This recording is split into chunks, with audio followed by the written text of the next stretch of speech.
My wife confessed to cheating on me for 4 years because she was bored and left me for weeks. Now she wants me back. For 17 years, my wife, 39F, and I, 40M, had been wed.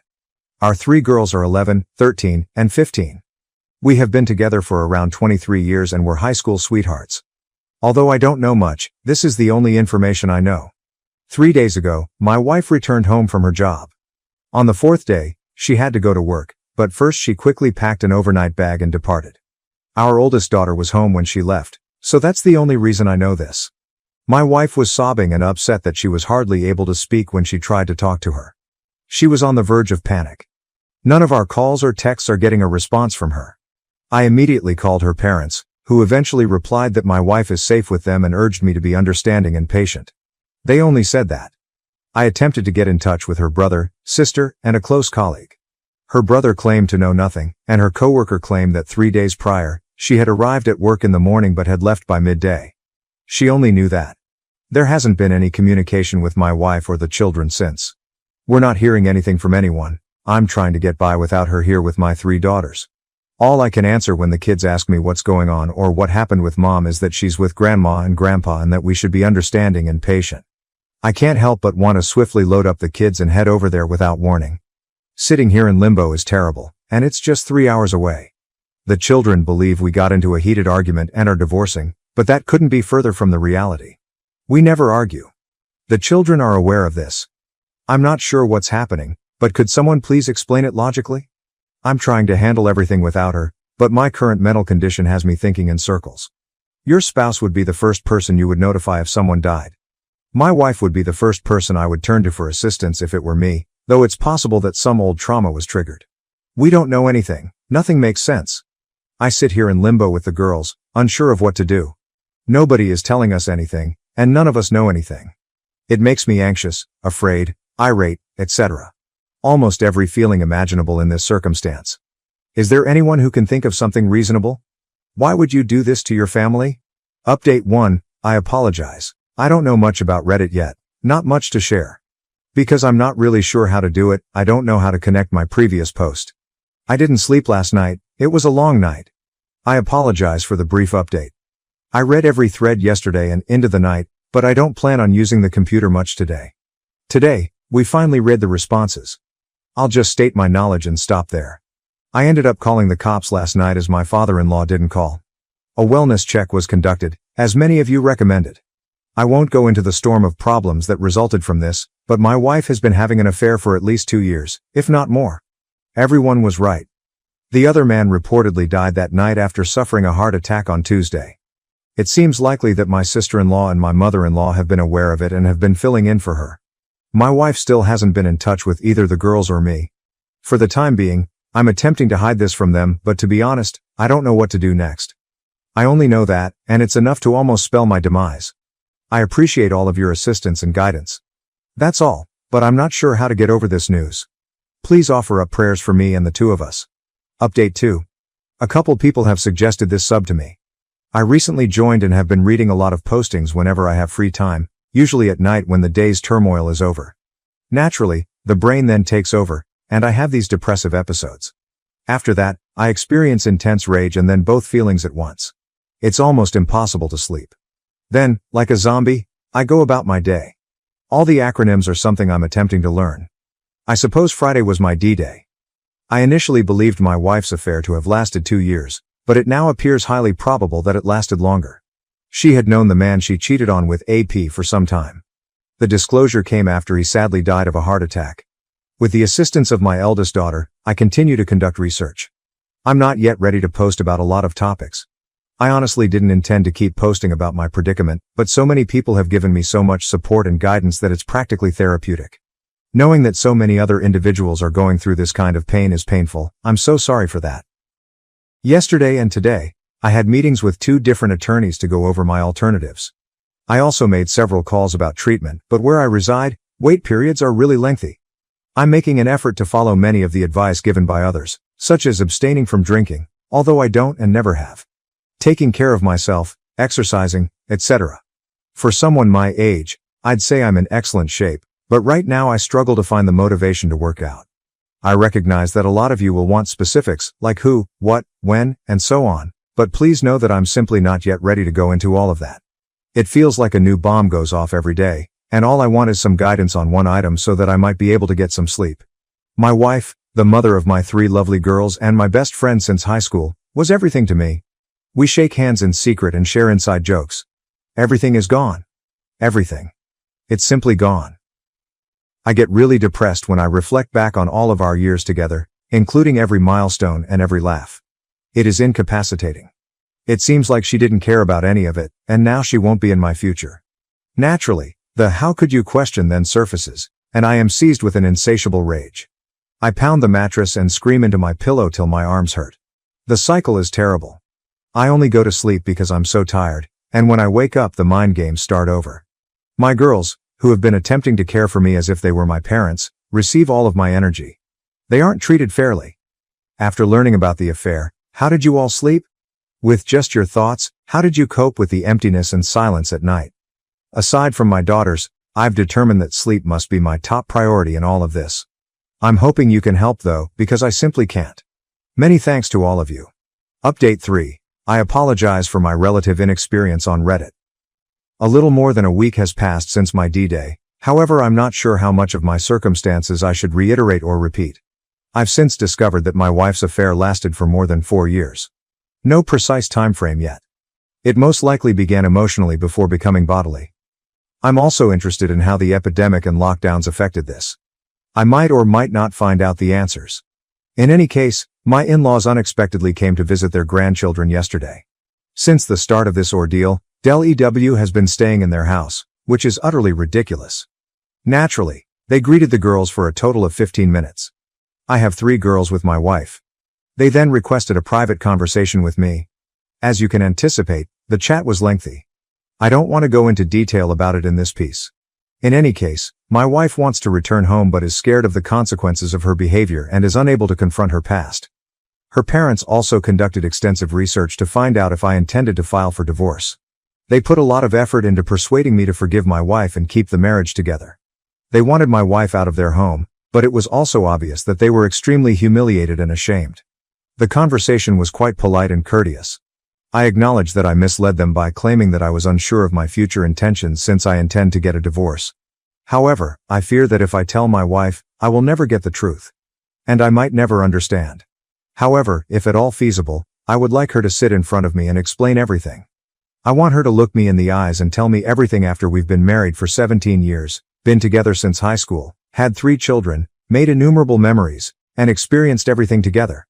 Additionally, I want my children to understand that I offered her the chance to apologize, explain herself, and resolve the situation as responsible adults. I'm constantly trying to decide which course will be best for my children. I'm not sure, perhaps I'm not doing it correctly. I can't legally bar my wife from our house. The attorney was extremely explicit about that. Therefore, even if I really don't want this right now, I can't stop my wife from coming home. In fact, my girls and I have begun to establish a pleasant routine.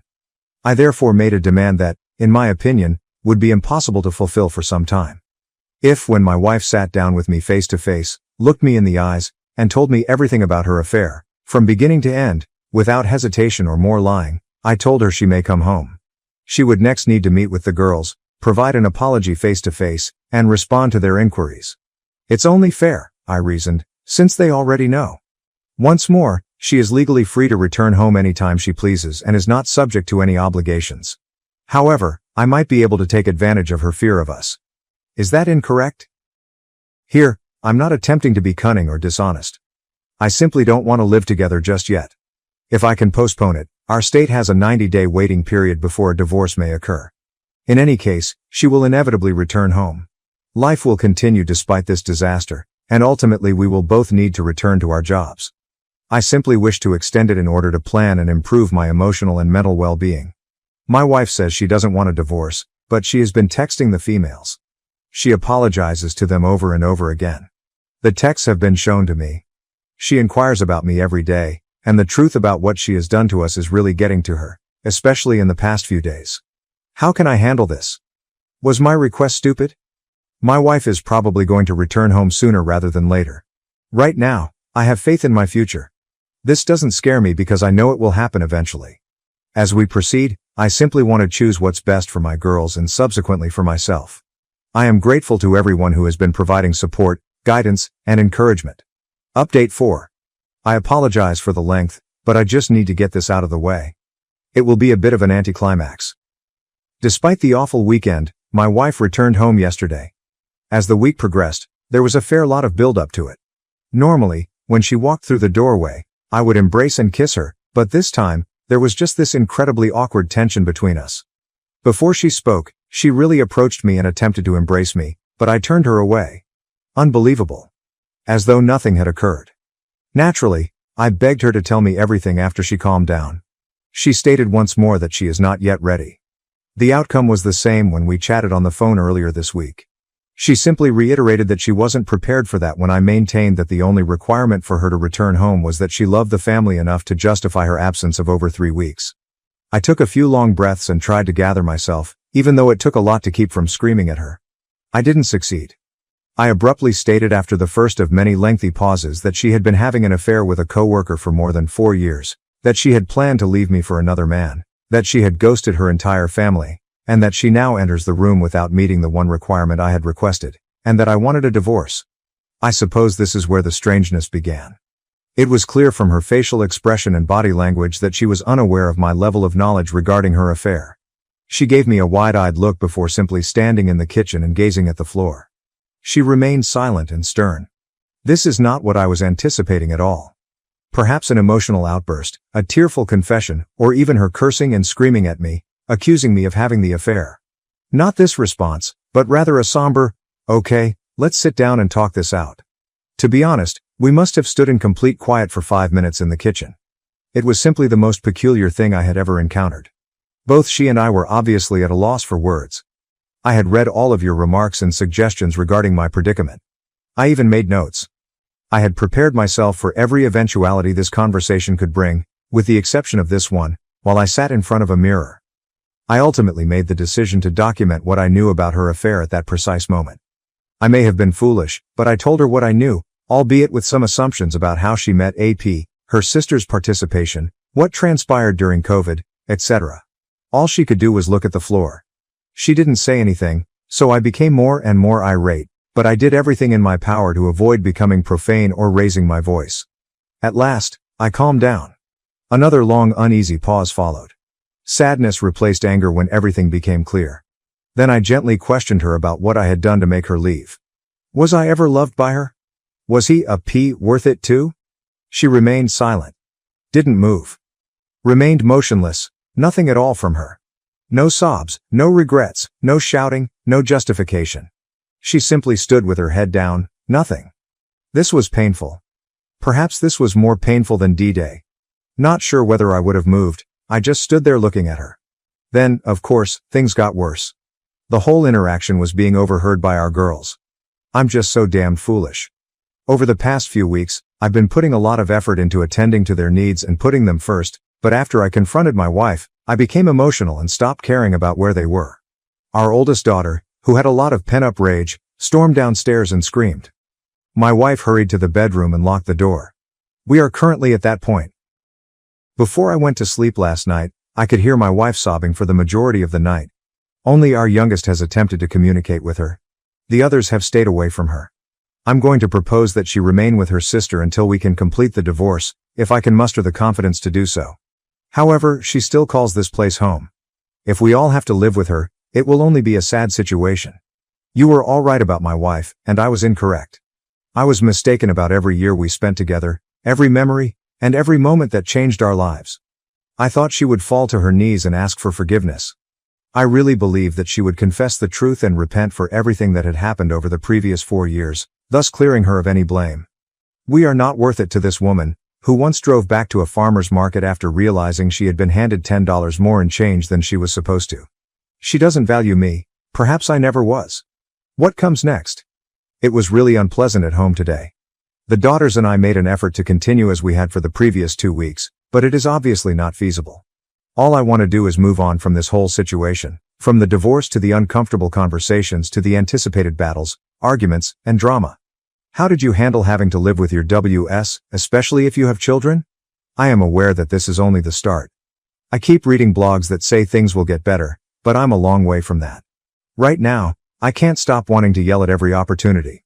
Naturally, I'm making every effort to keep the girls' minds calm, but I'm not sure whether I can sustain it for 3 months. Before all of this is finished, school will begin. This is my life now, I suppose. I appreciate everyone's strong interest in me. I'm not sure if the worst is over or not, but I would appreciate any help you can give me to get through this next stage. Update 5. Since my WW returned home and I found out about her affair, I've been in a horrible mood. For my daughters, I've been doing my best to pretend. I make an effort to think and speak appropriately, but tonight I must face the reality. It comes in waves, as many of you post every day, but tonight I was struck by a very large one and became somewhat agitated. My WW has yet to get a lawyer despite the divorce being filed. And once more, I'm attempting to be as gentle and patient as I can in this situation because I'm beginning to see the possibility of an uncontested divorce that we primarily manage ourselves. But I'm not sure after tonight.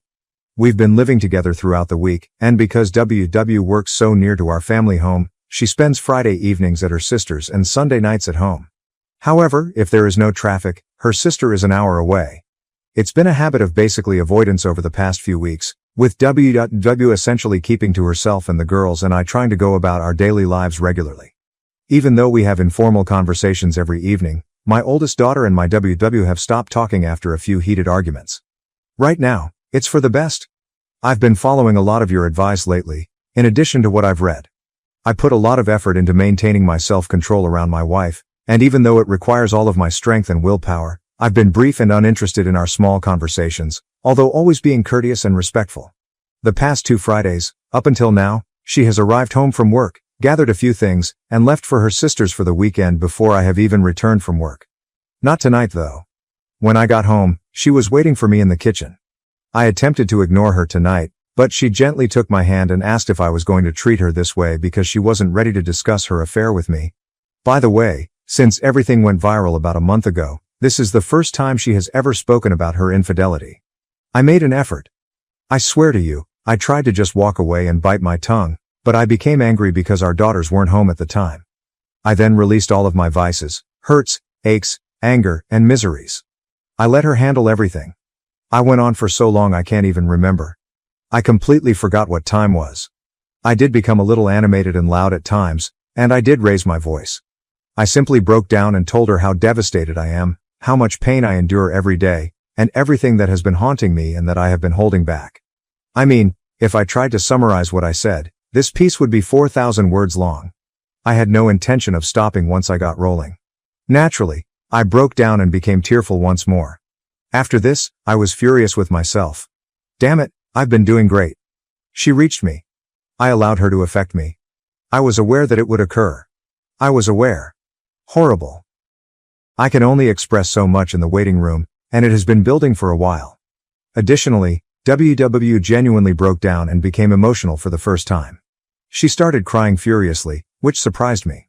Unfortunately, seeing that she was experiencing the same pain as I was made me pleased. I wish I didn't care, but it felt good to watch her finally cry since it showed that there was someone with some empathy inside of her. Surprisingly, she apologized several times as I was exploding. She would only mutter, "I'm so sorry," while sobbing in an awful way.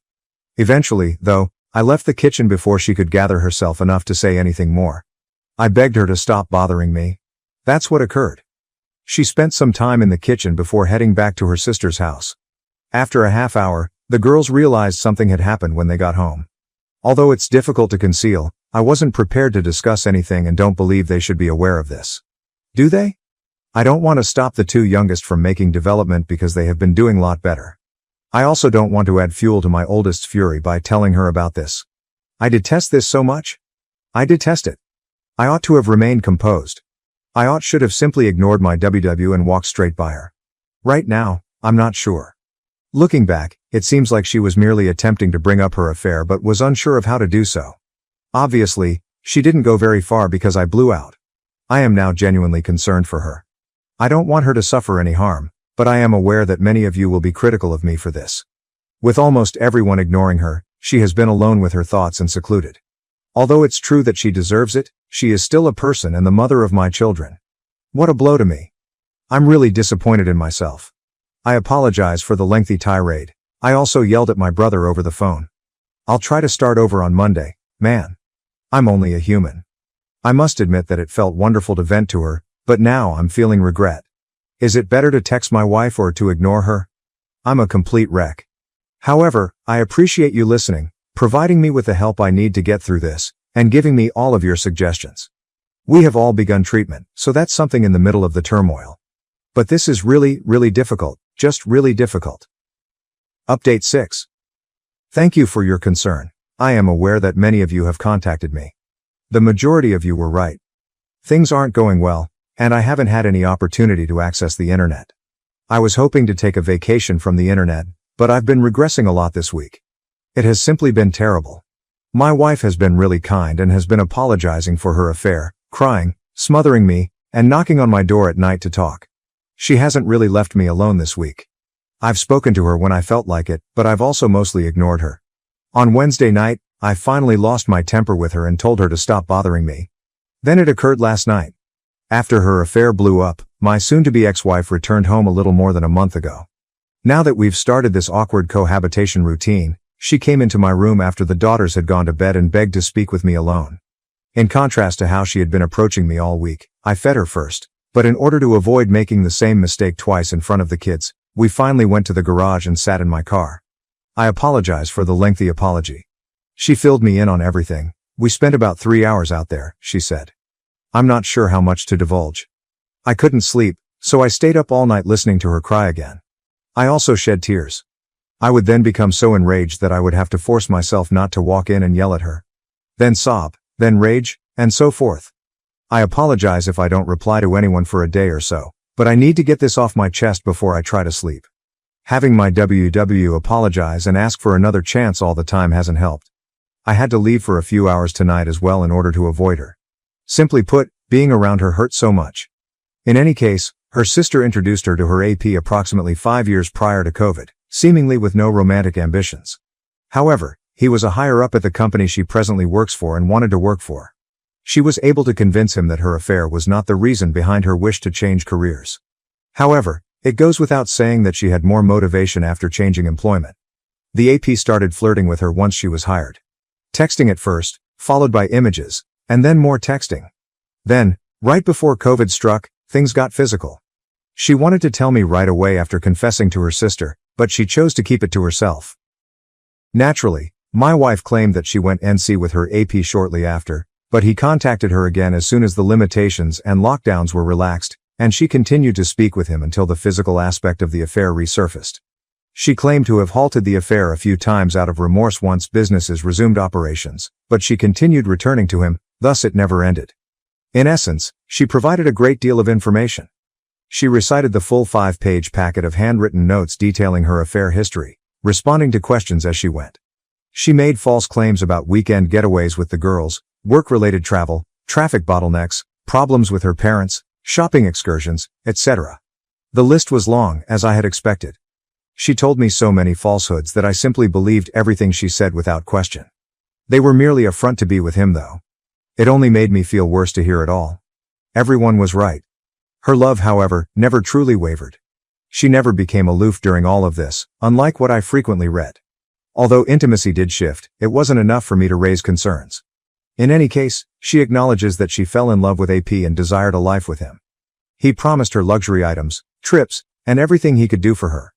He was older, divorced, and unmarried. She claimed that the excitement of being with him was too great to resist and began to fantasize about fleeing her duties with the family. She remarked about how the everyday routines of family life bored her. She appeared to be honest, quite emotional, and extremely open. Halfway through, I started crying and lost my temper. As you can think, hearing it all hurt. Naturally, once she finished her confession, she told me how much she loved me and always would, and that she would stop at nothing to try to keep the marriage intact. Many of you anticipated this, yet it all seems so phony to me, as if it had been practiced. Having spent more than half of my life with this woman, I can detect when she is acting shady.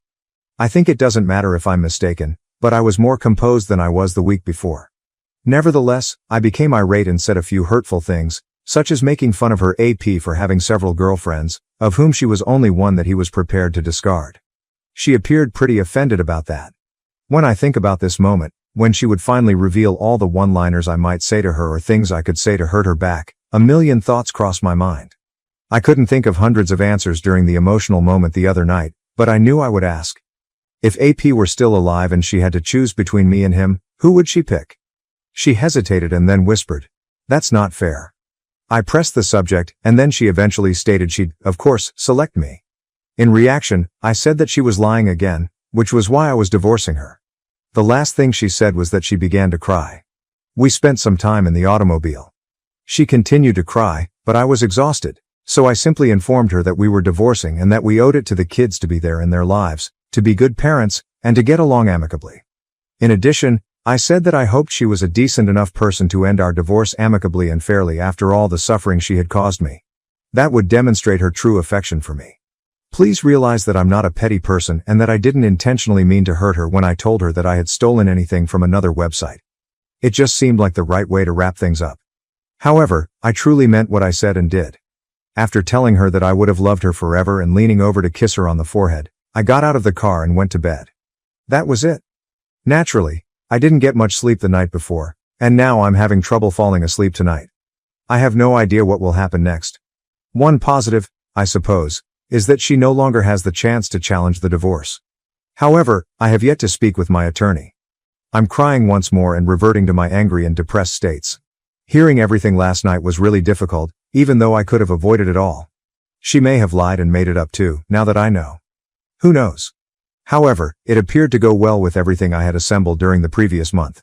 For the time being, that's it. It seems like this never ends. I feel strong again after a few good days, and then something else happens. Even though it's only been days, it feels like months have passed. However, I will attempt to get some rest.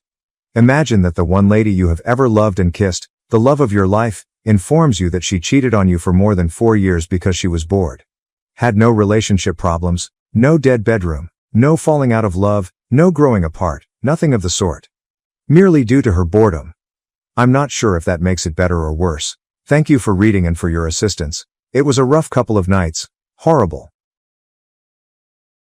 My husband refused to take me to the hospital during labor, choosing lunch with his family instead.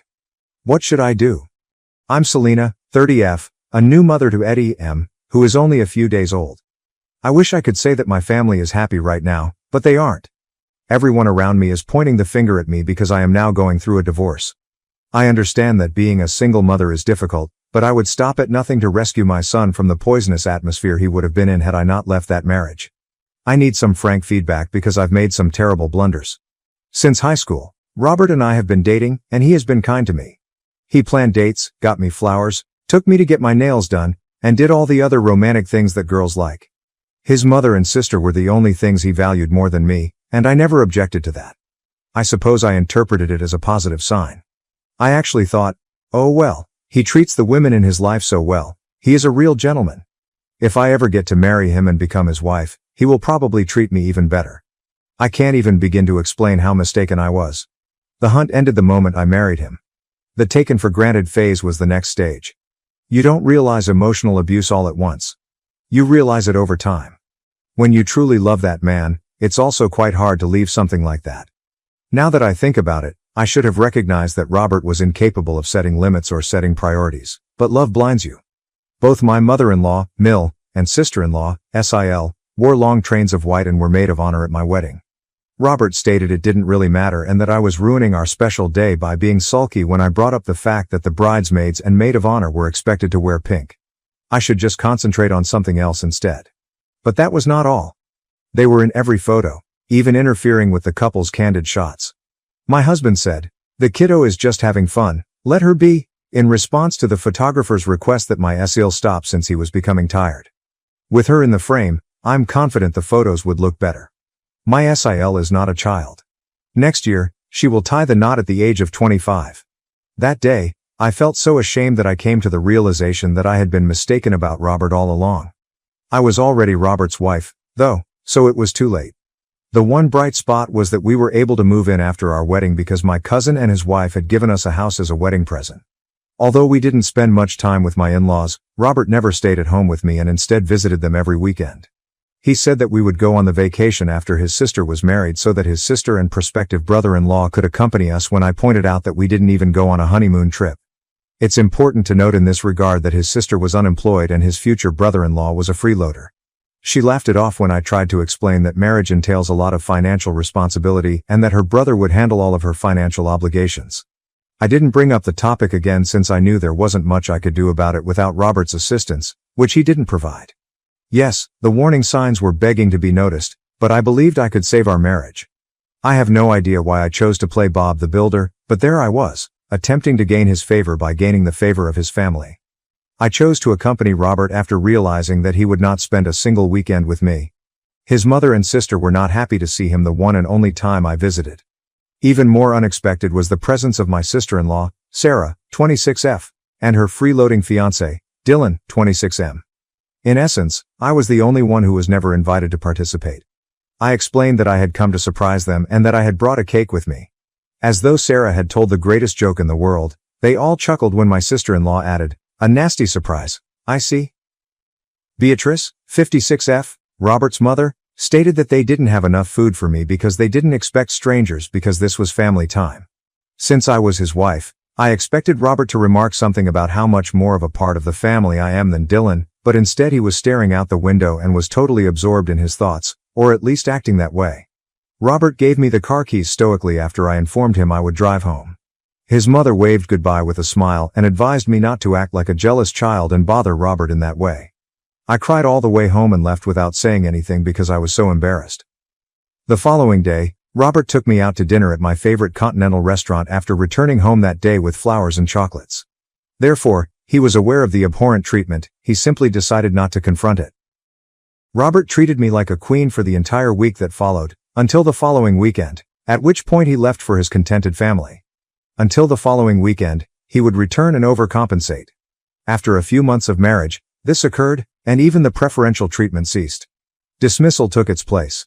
He would blame me of not understanding his responsibilities to his family and say that I should be accustomed to his Saturday breakfast with his family by now if I ever mentioned how lonely I felt on the weekends and wanted to spend time with him. He frequently accused me of exaggerating. I told my mother about my extreme dissatisfaction. According to Mom, if we had a child, Robert might be more involved and at home and I might not feel as alone. I reprimanded her and told her that having a child would be a very selfish motive, but she managed to get the notion into my head, and I continued to consider it. I might have to drop the child off at my mom's before I left for work because we would both be working parents, but on the weekends, I would be able to spend a lot of time with the child. Wouldn't the baby's father want the same thing? I asked my husband whether he thought we were ready to become parents as I gradually developed a kind of baby fever. He was ecstatic and said that his mother had even hinted at this. He shrugged and stated that his mother was growing old and ready to be a grandma when I asked him why she wanted us to have a child. Therefore, it would be beneficial to have a young man who could look after her. I informed him that I didn't believe he was ready to be a father and that he couldn't use our child to care for his mother. The baby conversation was out of the question after our argument. I'm not sure what changed, but all of a sudden Robert began spending his weekends at home. He resumed his pre-marriage treatment of me, even purchasing tickets to the Maldives for our much-postponed honeymoon. During our week-long honeymoon in the Maldives, Robert made me feel incredibly unique and adored. He claimed he wanted to make amends for hurting my feelings. I fell straight into his trap, foolish as I was. We found out I was pregnant after returning from our vacation. It delighted Robert. Robert persuaded me that we were prepared to become parents, despite my reservations. During the first 3 months of my pregnancy, he took exceptional care of me, taking me to the doctor, making sure I took my vitamins, staying at home on the weekends, ordering all the food I wanted, and shopping for our unborn child. Things returned to their pre-vacation state in the 4th month. He had gotten me pregnant and ensured that I would do all in my power to avoid having the baby. That was the act's entire purpose. I was really depressed in the weeks before my labor. My mom came over to look after me, but she always blamed Robert's actions on his wealth, which was all that mattered to her. The 3rd week of December was my due date. Mom attended her brother's funeral 2 weeks prior to my birth. I was unable to attend my uncle's funeral because the due date was so near. I pleaded with my hubby to spend the weekend at home. My uncle's passing made me sad and lonely. I didn't want to be at home by myself on that particular day. I stated this to my husband and he responded, "Sel, you are going to be a mother and make a lot of sacrifices in the future, So being alone for a day is nothing compared to the sacrifices that you have to make. I will suggest that you better sleep it off. I will see you tonight. Don't wait up for me. I will have dinner with them. Bye, honey, take care. Remember you have to take care of yourself for our little Eddie. He took the car keys and drove off without even waiting for my answer. That particular day, I was feeling very ill, so I went to lie down and dozed off for almost an hour. I woke up with excruciating cramping. I was horrified to discover that my water had burst when I noticed that the bed was damp. I contacted my spouse right away. Before answering, he hung up the phone twice. His voice was absolutely irritated. When I heard my water break, I actually screamed. He said, "So why are you wasting time calling me? Call the hospital or something." I don't know, man. Gosh, you are a grown woman. Pull yourself together and face the situation. I am literally between brunch with everybody. Even Dylan's parents are here. Stop calling me. The line died. After staring at the phone I was holding, I went outside onto the street.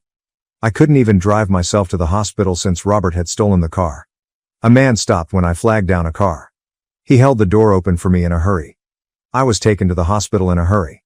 Mr. Singh, the gentleman, completed all the papers and asked if I wanted him to make a phone call. He came and informed me that no one was answering after I gave him my husband's phone.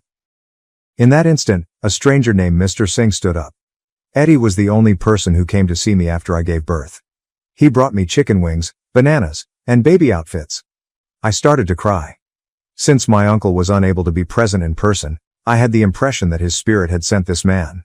Mr. Singh gave me a pat on the hand and congratulated me. He muttered a prayer for Eddie after I handed him over to him. I reminded him of his daughter, he said, and I should call him if I ever needed anything.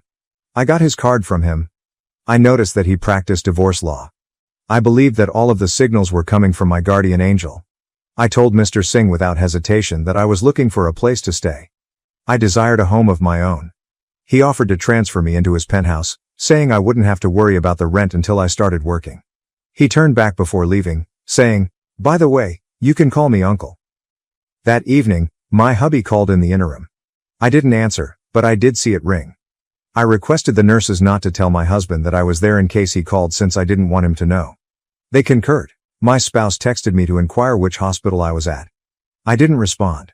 I was questioned by the nurses if they ought to contact social services. I requested that they refrain. The physicians and nurses were incredibly understanding and nice. My mother would undoubtedly tell Robert where I was, so I didn't even answer her phone. When Uncle Singh arrived the following day, he informed me that everything was prepared for my move-in. Since his daughter used to live there, he claimed there wasn't much to prepare anyhow. It was not long ago that she left the nation to work somewhere in Germany. He claimed that because he missed his daughter so much, it would be pleasant to have someone live in her apartment. His wife was equally excited to meet me, he informed me. I was driven to their tidy and lovely apartment by Uncle Singh. Auntie quickly began discussing ways to make things comfortable for me, even though she was overweight. I kept telling them that all I wanted was to stay there, but they kept asking if I wanted anything. After telling them all that had transpired, I requested that my uncle initiate the divorce process. I replied that I had never believed in anything more when he questioned whether I was certain about it. I was instructed by my uncle to text my spouse about the birth of my son. So I sent Robert an SMS about it. He informed me that I had been really irresponsible and that we needed to go meet his family right now with Eddie. He had the audacity to believe that I would take my son to meet his toxic family, I told him. After a period of silence, he continued. "Don't be a kid. We have to take Eddie to his godmother." When I questioned him who made the decision to name Robert's sister as the godmother, he told me to stop being funny since that was how it was always meant to be. I lost my composure and began to scream, "You know what's ridiculous? It's you. You are the damn joker. I had to take a lift to the damn hospital and give birth alone. If you loved me and your son, you would have rushed to us. You are so damn selfish, and your family is crazy. You are not going to be a part of my son's life. You will hear from my lawyer soon. I am divorcing you." When I hung up, I was furious. Auntie seemed somewhat worried. She said that my spouse was a child and not a man when I hung up. For the first time in a long time, I laughed. When my mother called, she went on and on about how awful I was and how Robert had called to let her know what had happened. She informed me that because I had taken my son away from them, their family was pursuing charges. It seems that I am a self-centered mother who only cares about herself, so I should be hauled to court and have my son taken away from me. They claimed that I was unfit to be a mother because of my depression. I informed my mother that I didn't care about their opinions since I was confident I would win the case and be granted sole custody of my son. I ended the call and made the decision not to answer any more calls from my relatives. In order to augment my income, I began applying for freelance jobs. Even though I had a job already, I needed more if I wanted to provide for my son comfortably. My phone began buzzing nonstop with texts all of a sudden. Dylan's entire family and my in-laws were sending me hateful texts. They were calling me a villain in derogatory terms since I had destroyed their family. The only thing that is saving you right now is the fact that you don't know your address. Otherwise, we would totally come over and teach you a lesson, you stupid cuss words, they said, threatening to break into my house and take my son by force. Auntie grabbed the phone out of my hand as I was shivering from reading these texts and said, "You're going to eat and get some rest. I will look after Eddie till you wake up. You are not going to check your phone and not stress. Your uncle will take care of everything. When you wake up, your uncle will take you to the police station to lodge a complaint. We need to file a restraining order." I really wanted to vent, and I figured that putting it in writing would help me gather my thoughts. This was written in the bathtub during a lengthy soak. I'm going to bed shortly.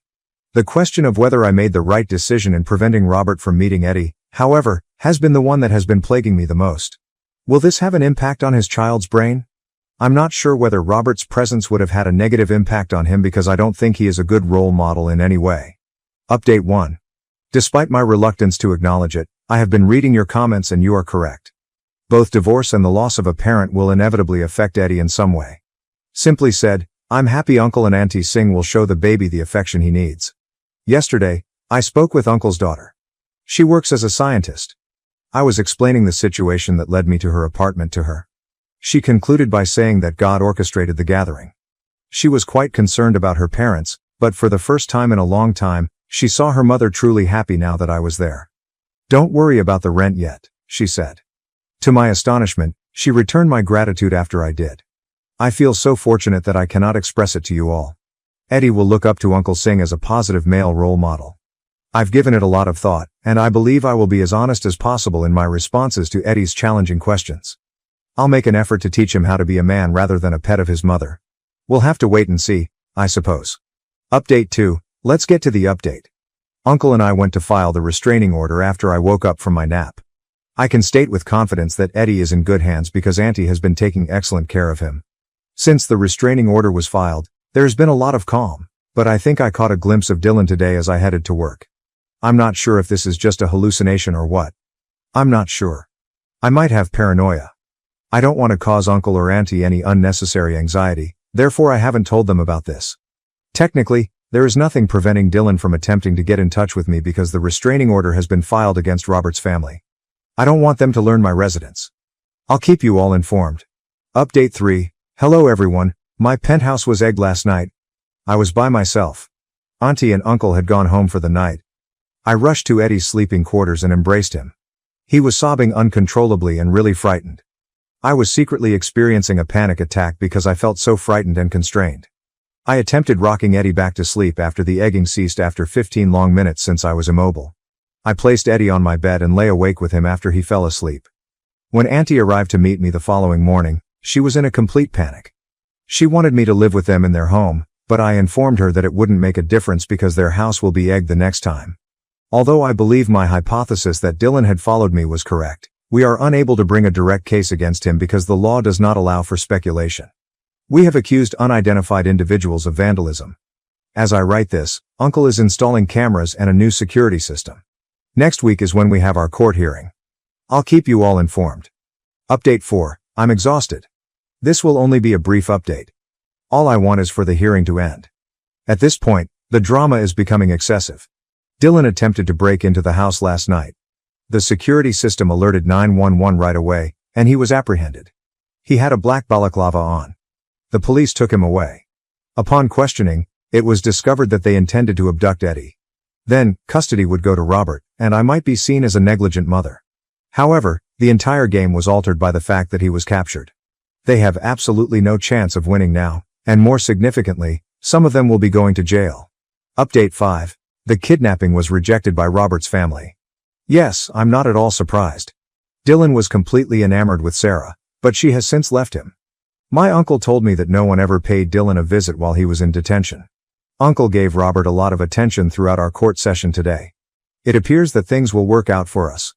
Robert rushed up to me and held my hand as I was leaving after the hearing. He wanted me to move back with him and our children after admitting his sins. I was on the verge of giving in, but then I recalled all the times I had done so, and everything had simply returned to normal.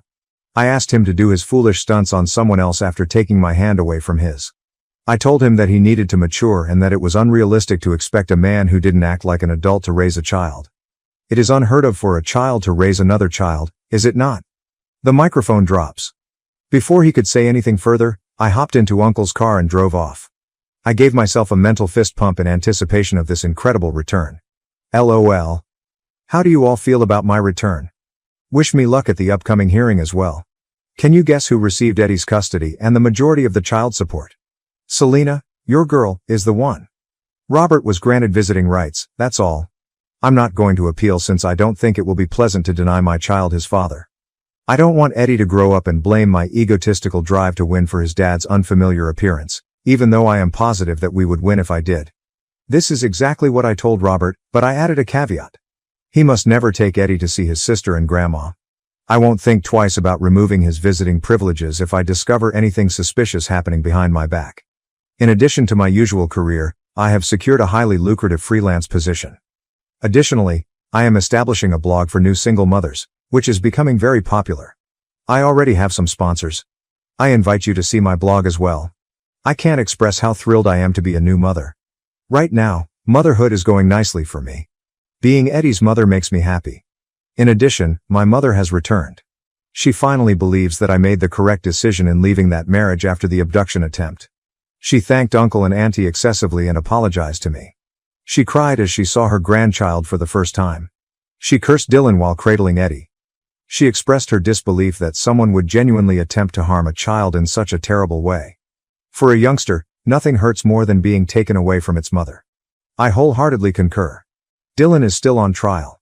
Uncle claims that he will undoubtedly go to jail given the evidence against him.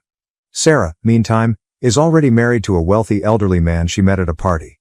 It seems that after just 1 week of dating, they are getting married. A friend of mine who lives close to Robert's residence is providing me with updates on their family. All the tea is going to your daughter. LOL. Oh, and I had requested that Robert vacate our home. Come on, it was a present from my family, therefore it's only right that he moves out. This week, he moved out, therefore I'm going back to my former residence. I can't even begin to express how grateful I am to the Singh family. For 2 months, I remained with them at no cost. They refused to accept my attempt to pay them rent. They only collected a month's rent in the end, claiming that this was my uncle's fee for defending me and that they would not want any more money from me. Update 6. I apologize for not responding to you all sooner. God, being a mother is a full-time job. I know, it's been 6 months. I'm grateful for my mother and aunt. When I leave for work, they alternately watch Eddie. These two ladies have been a huge assistance. After returning home and enjoying some delicious and nourishing meals, I play with Eddie till he falls asleep. Every weekend, my uncle comes to visit us, and I also got to meet his daughter, who recently moved here from Germany. She is as kind as her parents, and she spent a week with us. I asked her to be my son's godmother just before she left for Germany. She sobbed uncontrollably and gave Eddie and me hugs. Eddie's godfather is my cousin, who gave the house as a gift. He wasn't shocked when I told him what had happened over the past 6 months. He claimed that he had reservations and constantly felt immature around Robert. He apologized for not being able to support me during that time because I was unable to contact him because he was out of the country. It wouldn't have helped even if I had succeeded in doing it. Eddie has experienced a lot of firsts in the last few months. After learning to roll over, he attempted to crawl. He spoke his first word as well. He really enjoys his bumblebee soft toy, but my mom says it's simply a random sound he made. Every month, Robert continues to provide new items. It felt incredibly weird when he came to visit us last week. The fact that the man I loved so deeply is now a stranger also kind of hurts me. But that's life, I suppose. Even though bad things happen, one must remain optimistic. I let Robert play with Eddie by himself. It was a smart move because I could do a lot of work while Robert took care of the infant. Robert had put baby Eddie to sleep before I finished all of my job. He appeared incredibly small and frail as he lay on Robert's breast. Robert was partly sleeping, and the thought of what might have happened made me very sad. According to my therapist, it's normal to feel this way and not feel bad about being sad for Robert. After gathering myself, I took a photo of the father and son. I framed that photo and gave it to Robert as a birthday present. After giving it a thorough examination, he thanked me. Being a father has, in my opinion, caused him to undergo a major transformation. Mom sided with stepdad and his kids, kicked me out, but they forgot that I own the house. Now it's time to take it back. It never occurred to me, 35M, that my father's meticulous estate planning would ultimately cause our family to fall apart. There's a lot to digest here, and I want to make sure I'm giving you the whole picture, so let me start at the beginning. One of the big tech businesses in Seattle employs me as a senior software architect. My dad always had this kind of job in mind for me. Technology is the future, he would exclaim proudly after I was accepted to UW's computer science program. He had a profitable construction business and wasn't a techie, but he had a remarkable knack for predicting trends. Beginning with the recession of the late 1980s, Dad started his construction business from the ground up throughout some of the most difficult periods in the industry. He took on projects that other contractors wouldn't take on, using only a pickup truck and his tools. Back then, Mom told me, they lived in a small apartment and were frugal, but Dad had this unwavering faith in his vision. He would frequently remark, "The key is to build relationships, not just buildings." That way of thinking got him through his difficult early years.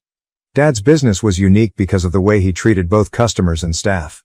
Even if it meant losing some bids to rivals who made exaggerated deadline promises, he was a firm believer in open pricing and truthful schedules. First, establish trust, he would advise. He was correct when he said, the profits will follow. His business, which was renowned for taking on intricate restoration projects requiring both technical expertise and historical sensitivity, rose to prominence in the Seattle area by the mid-1990s. Because of the devotion he had developed with his clients and staff, Dad's business survived the 2008 financial crisis, when many construction companies were failing. He didn't fire a single employee during that period. Rather, he reduced his personal income to zero and took out a second mortgage on his cherished Mustang.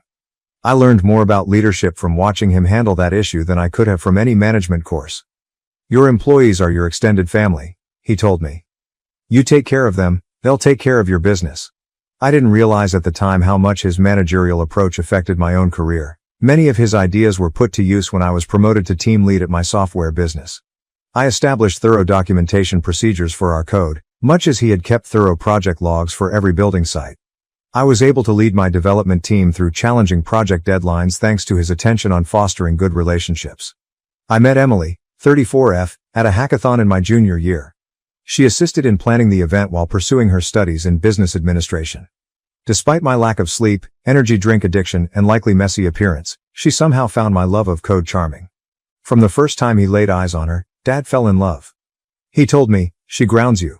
Following their first meal together. Don't let this one get away. After college, Dad even assisted Emily in launching her own marketing firm. He introduced her to his network of local company owners, showed her how he drafted his contracts, and shared his business objectives with her. He would tell us, success isn't just about what you know. It's about helping others succeed too. Dad was always imparting his expertise and educating. Those formative years were unique. Emily and I would always make the drive to my parents' house on Sundays to have dinner. We would all sit on the back deck that Dad had constructed and chat about everything and nothing while he lit the grill. Even though he couldn't understand the majority of the technical details of my most recent work, he would still ask in-depth inquiries. Mom used to say, "There they go again with the computer talk," with a loving eye roll. Dad's pride and joy was the house itself. He purchased it with the proceeds from his first significant construction job in the 1990s, which was a historic restoration project that made his business famous. In one of Seattle's older neighborhoods, this lovely craftsman-style home features a wraparound porch and a garage that he transformed into the most well-organized workshop you've ever seen. Labeled and placed with almost fanatical precision, each tool has its place. Dad handled the house as though it were a living example of his skill. Every renovation was meticulously organized and recorded. Every repair, improvement and paint job was documented in a thorough spreadsheet that he maintained. A house is like a living thing, he would say as he demonstrated for me how to clean the gutters or inspect the foundation. He maintained a maintenance regimen that included everything from checking the roof after winter storms to changing air filters. Neglect the little things, and they become big problems. In addition to being his haven, the workshop served as a classroom where he taught me about subjects other than tools. In addition to adding unique storage options and a workbench he made especially for teaching me woodworking, he had completely renovated the garage himself. He would say, "Every piece of wood has its own story," as we were working. The pegboard wall with delineated shapes for each tool wasn't just about organization. It was his method of teaching me that everything has a place and a purpose. Our job is to help tell that story. Our family held weekends in high regard. In that garage, Dad and I would work on his 1967 Mustang for hours on end. When I was 12, Dad had purchased it for restoration, claiming it would be a project that would strengthen our bond as father and son. That vehicle turned into a life lessons classroom. His advice, which I still abide by now, was straightforward. Always use the right tool for the job.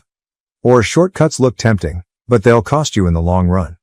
Although Dad might have completed the Mustang project in 1 year if he had so desired, it took 3 years. However, he was more interested in the process than the final destination. I learned everything from project management to fundamental mechanics from him. We took pictures of every component we changed, recorded each step, and maintained thorough logs of our development. This isn't just about fixing a car, he would affirm. It's about learning how to break down big problems into manageable pieces.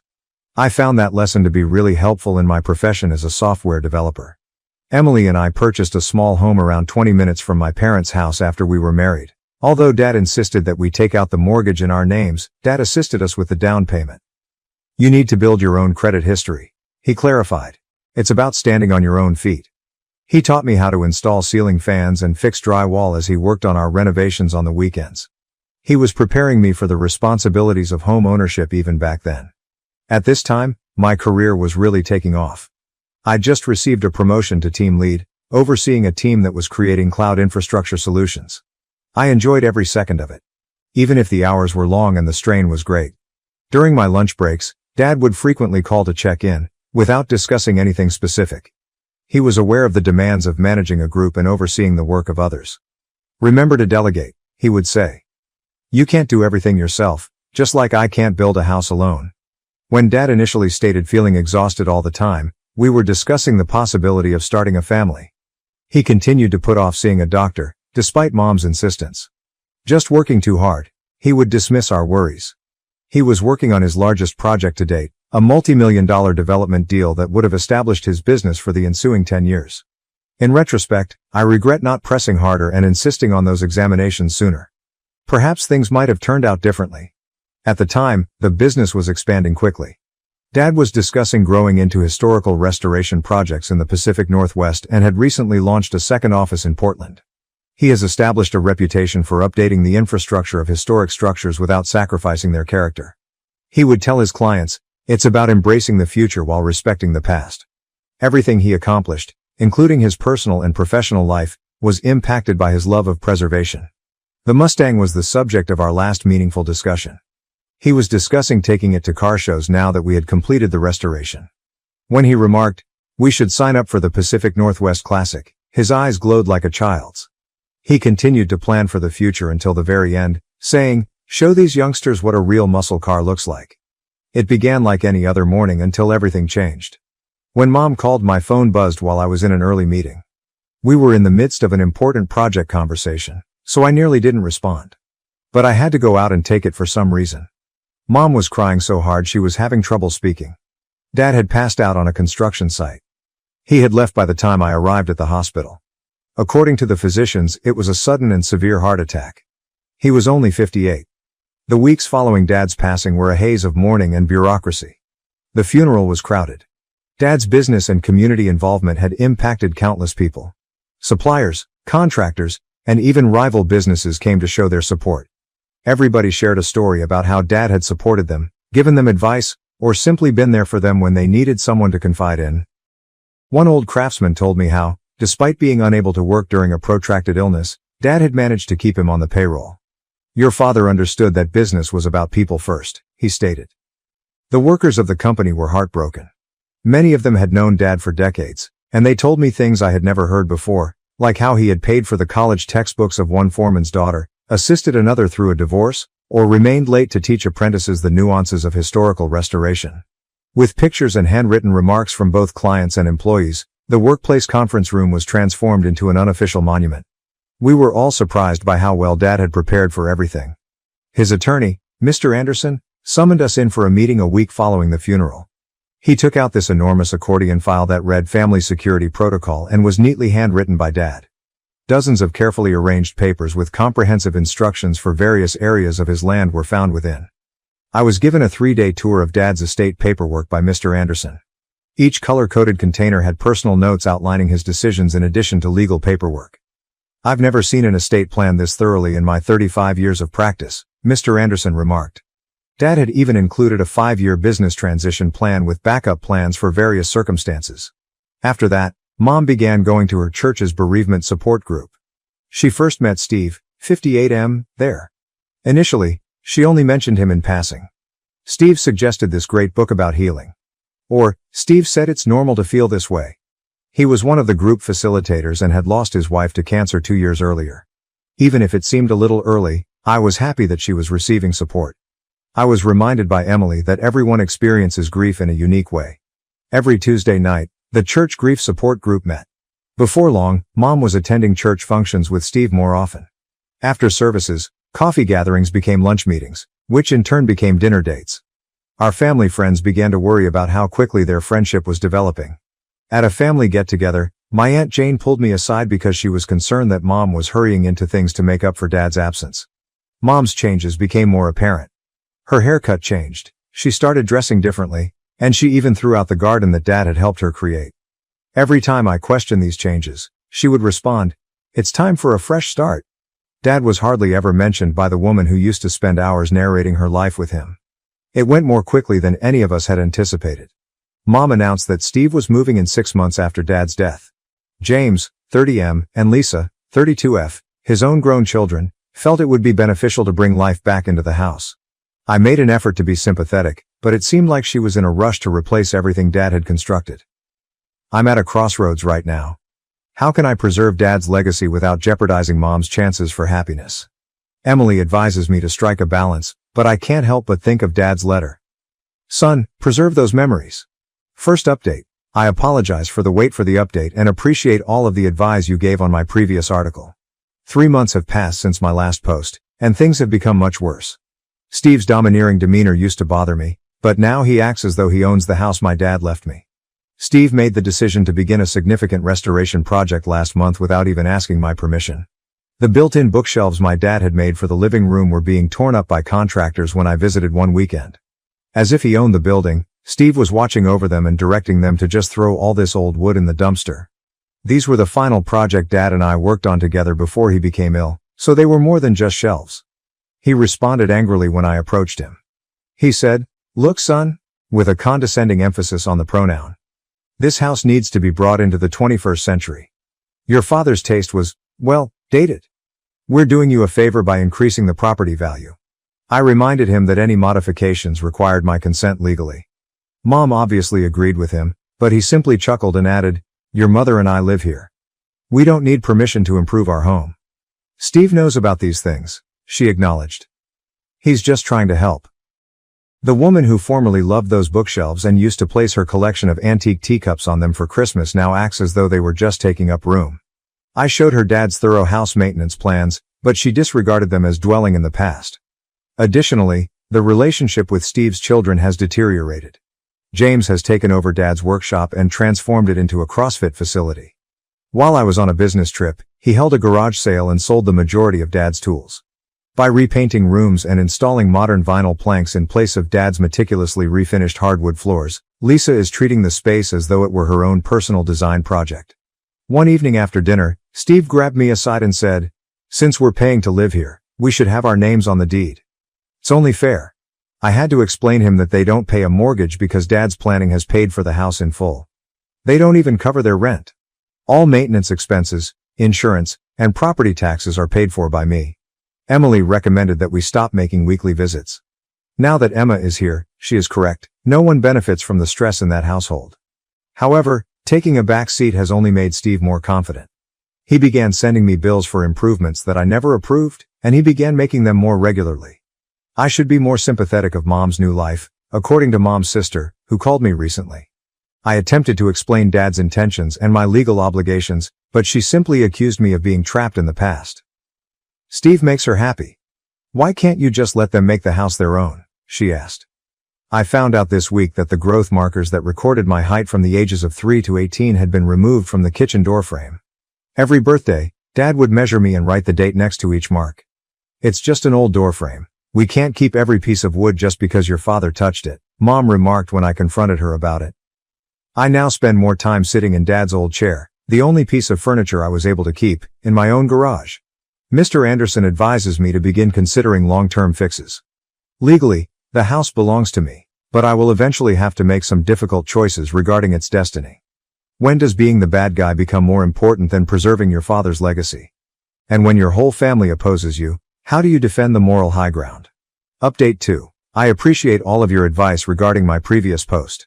The situation has reached a breaking point and I've finally made a choice that will most likely alter everything. I spoke with my financial advisor about the house situation last week. We may make a sizable rental income, enough to cover Emma's future college fund, because nearby property values have risen by 40% in the last 3 years. I discovered at the discussion that I had been so preoccupied with the sentimental elements that I had failed to take into account the financial ramifications of allowing Mom and Steve to live rent-free. Everything went haywire when I brought this up to Mom in our weekly conversation. She yelled into the phone, "You can't do this to us. This is where we call home. Steve has worked really hard on it." She refused to listen when I tried to explain that I was only considering my choices. She continued to talk about all the enhancements they had made, utterly disregarding the fact that I had never given my approval for these changes. An hour later, Steve called.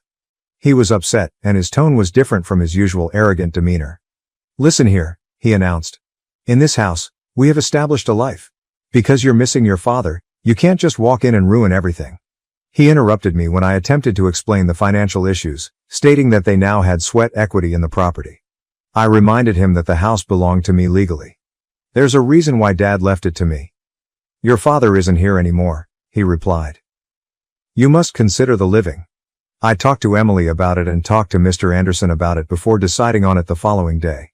When I arrived at the house, Mom and Steve were working on yet another remodeling job.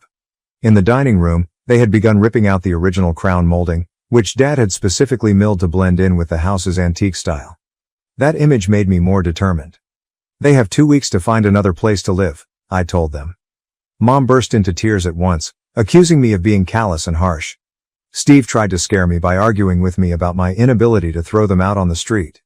He began enumerating all of their local ties, including his place of employment, their church, and their neighborhood pals.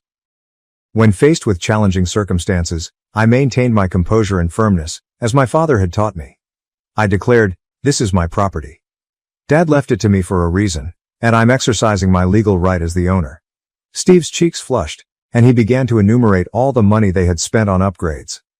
I informed him that the historical value of the property had actually been diminished by these unapproved alterations. When Lisa returned home and joined the debate, things became worse. Mom utilized her pregnancy as emotional leverage right away. "How are you able to treat your stepsister in this way? She will give birth to a child." Although Lisa's pregnancy is significant to them, I had to tell them that it does not affect my property rights and that she is not my stepsister. There has been an ongoing assault of emotional manipulation ever since. Mom's whole family has banded together to oppose me. Her sister called, sobbing, and said their parents wanted to make sure Mom was safe. Messages regarding the challenging rental market were left by Steve's brother, a local real estate agent. Long messages on Christian ideals and family loyalty are even coming from distant cousins who I hardly know. Dealing with family friends who have known me since my early years is the most difficult. People who grew up with me now tell me how unhappy they are with my decisions, and every call seems like another tiny betrayal. Some even claim that I'm damaging Dad's standing in the neighborhood. The problem is that this has nothing to do with cruelty or profit. This is about honoring Dad's desires and preserving the things he created. It has been agonizing enough to see them methodically destroy all traces of him. The house was his legacy.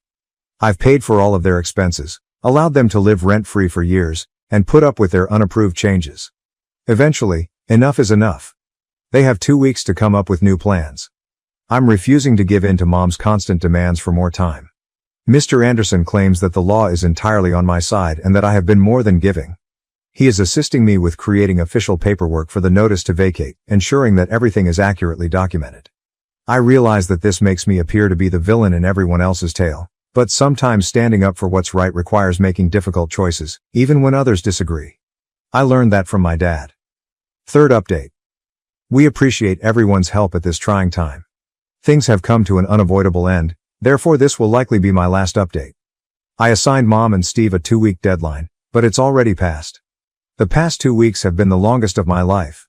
They have been filled with guilt-tripping, continual emotional manipulation, and progressively frantic attempts to get me to change my mind.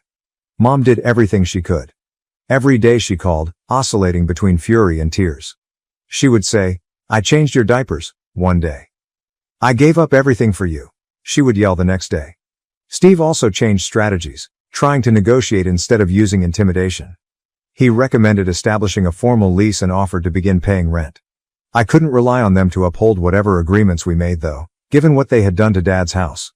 When I got to the house, there were people gathering on the front lawn 3 days prior to the deadline. Mom had enlisted the help of friends from church, family, and even some of Dad's former business partners. They had prepared statements about moral commitments and family responsibilities as part of what amounted to an intervention. I listened to people criticize me for being a bad son for 2 hours. The topic of honoring your parents was discussed by Mom's pastor. Dad's old secretary remembered his generosity with tears in her eyes. My elementary school teacher even came to remind me of the morals my father had attempted to teach me. The hardest part was when Lisa got up and talked about how stress could hurt her unborn child while covering her pregnant abdomen with her hands. While Mom was crying next to her, a few of the church women were glaring at me. It was an expert lesson in manipulating emotions. But during this ambush, an unexpected event occurred. I had a strange sense of serenity as I sat there listening to everyone talk about Dad. People who hadn't even been to his funeral suddenly professing to know what he would have wanted. Dad used to say, "Stand your ground when you know you're right." And I could almost hear his voice in my thoughts. I got to my feet and spoke to the group.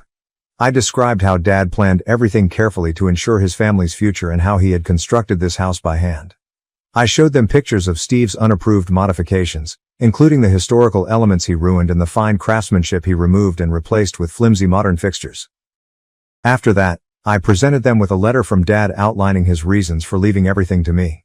Some of the elder business associates nodded as I read his remarks about trust, accountability, and preserving his legacy. They understood because they'd known Dad, really knew him. Shortly thereafter, the group scattered.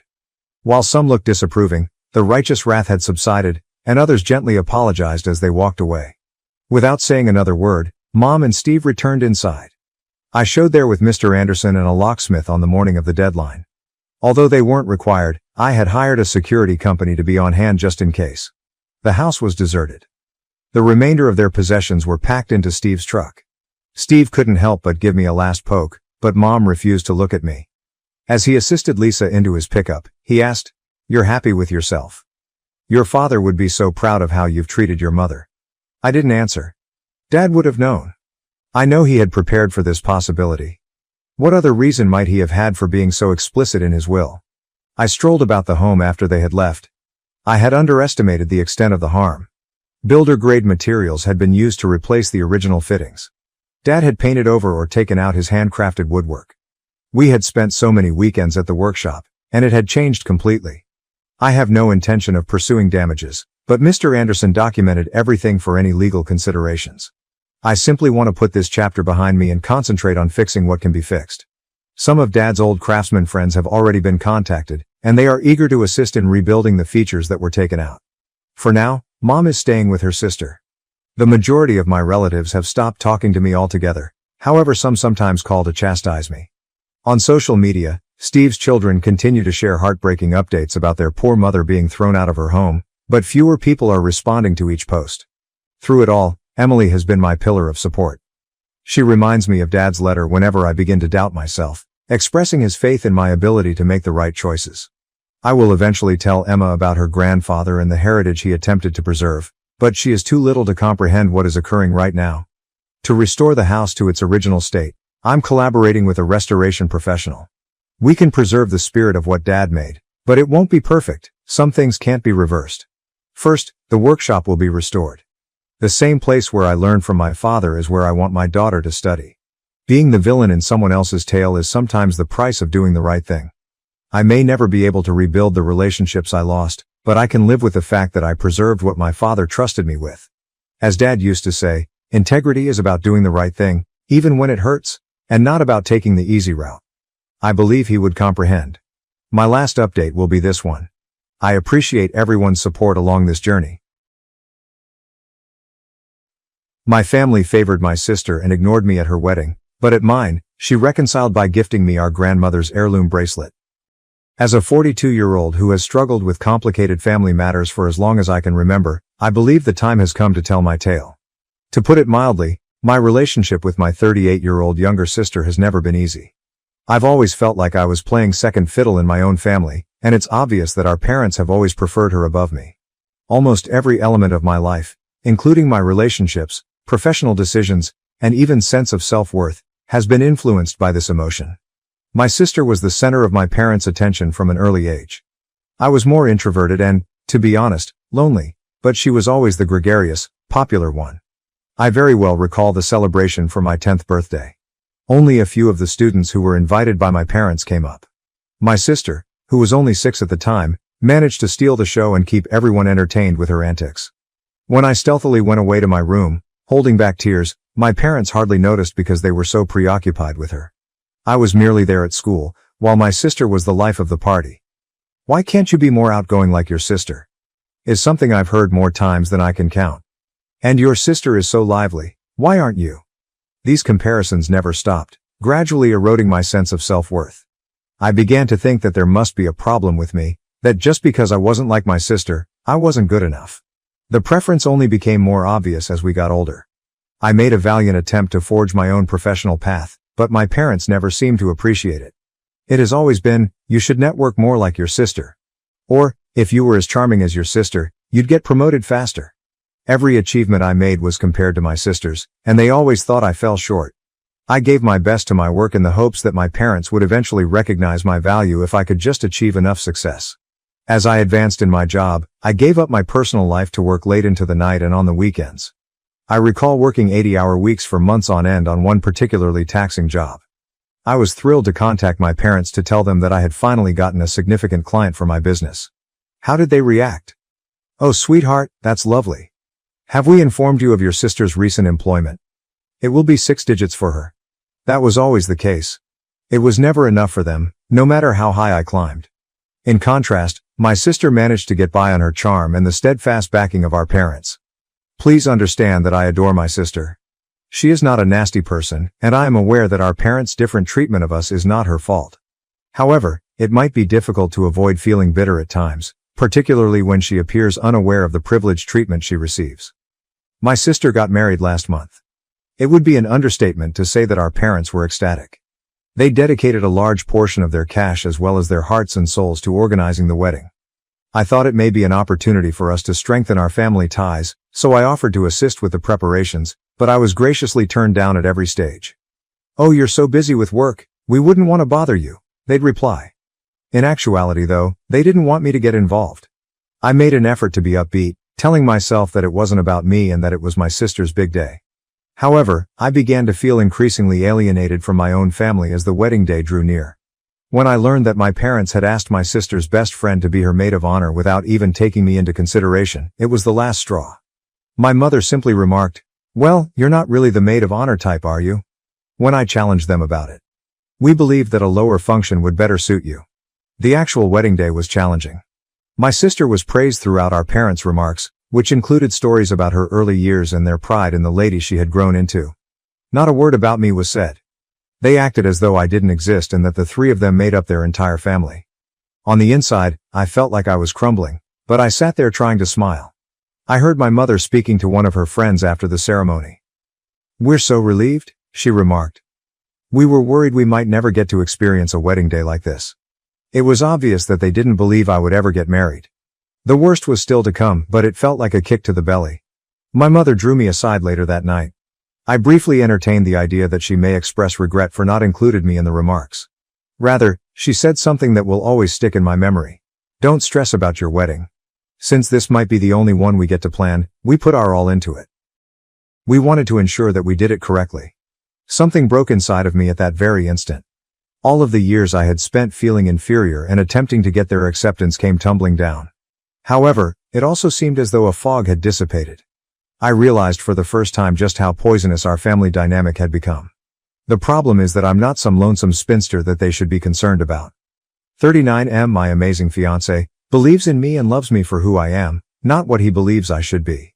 He has supported me through all of this family dysfunction over our 2 years of dating. It was him who persuaded me to go to therapy and begin addressing my problems with self-esteem. 3 years ago, I met my fiancé during a seminar at work. I was reluctant to let him in at first. I'd been scared of partnerships for years because I felt unworthy. However, he was gentle and patient, gradually dismantling the barriers I had put up around myself. I can still clearly recall the instant I knew I was falling for him. As we spent a peaceful evening together, I told him about a challenging workday. He simply listened without trying to solve problems or make things better. Then he said, "You realize how wonderful you are? You are amazing in the way you approach problems and the way you take pride in your job." I felt genuinely noticed and valued for who I am for the first time in my life. All of this familial drama has been greatly supported by my fiancé. He has comforted me when I've sobbed following tough phone conversations with my parents. He has urged me to put my own mental health first and to establish limits. Furthermore, he has never made me feel inadequate or likened me to my sister. Since college, 41F, my incredible best friend, has been by my side. When I'm feeling overwhelmed by self-doubt, she's always there to remind me of my strengths. She repeatedly reassured me that I deserved more while holding me while I sobbed after the wedding. In my life, our connection has consistently provided encouragement and affirmation. She has witnessed my darkest moments and has never passed judgment on my difficulties with my family.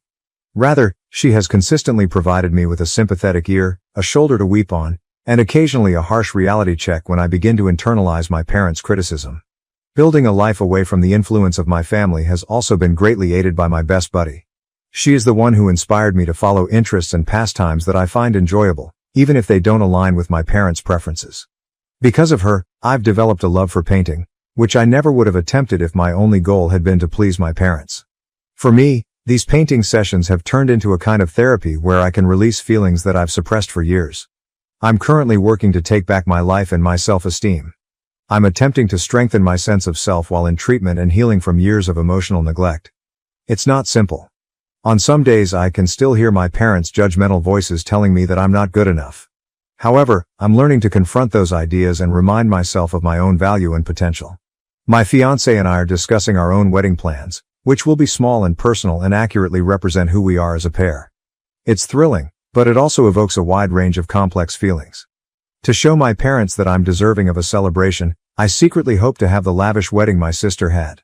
However, I'm making an effort to remind myself that this day should be about me and my fiancé, not about giving my family proof of anything. I'm also trying to figure out why my sister and I are treated so differently by our parents in therapy. According to my therapist, my parents' actions may be a result of their own fears and unmet expectations. With her gregarious demeanor and social success, my sister might be the embodiment of everything they've always wanted to be. They might be reminded of their own perceived shortcomings by my more reserved demeanor and emphasis on professional achievement. This lets me see them as flawed people rather than as all-powerful people whose approval I must gain, even while it doesn't justify their actions.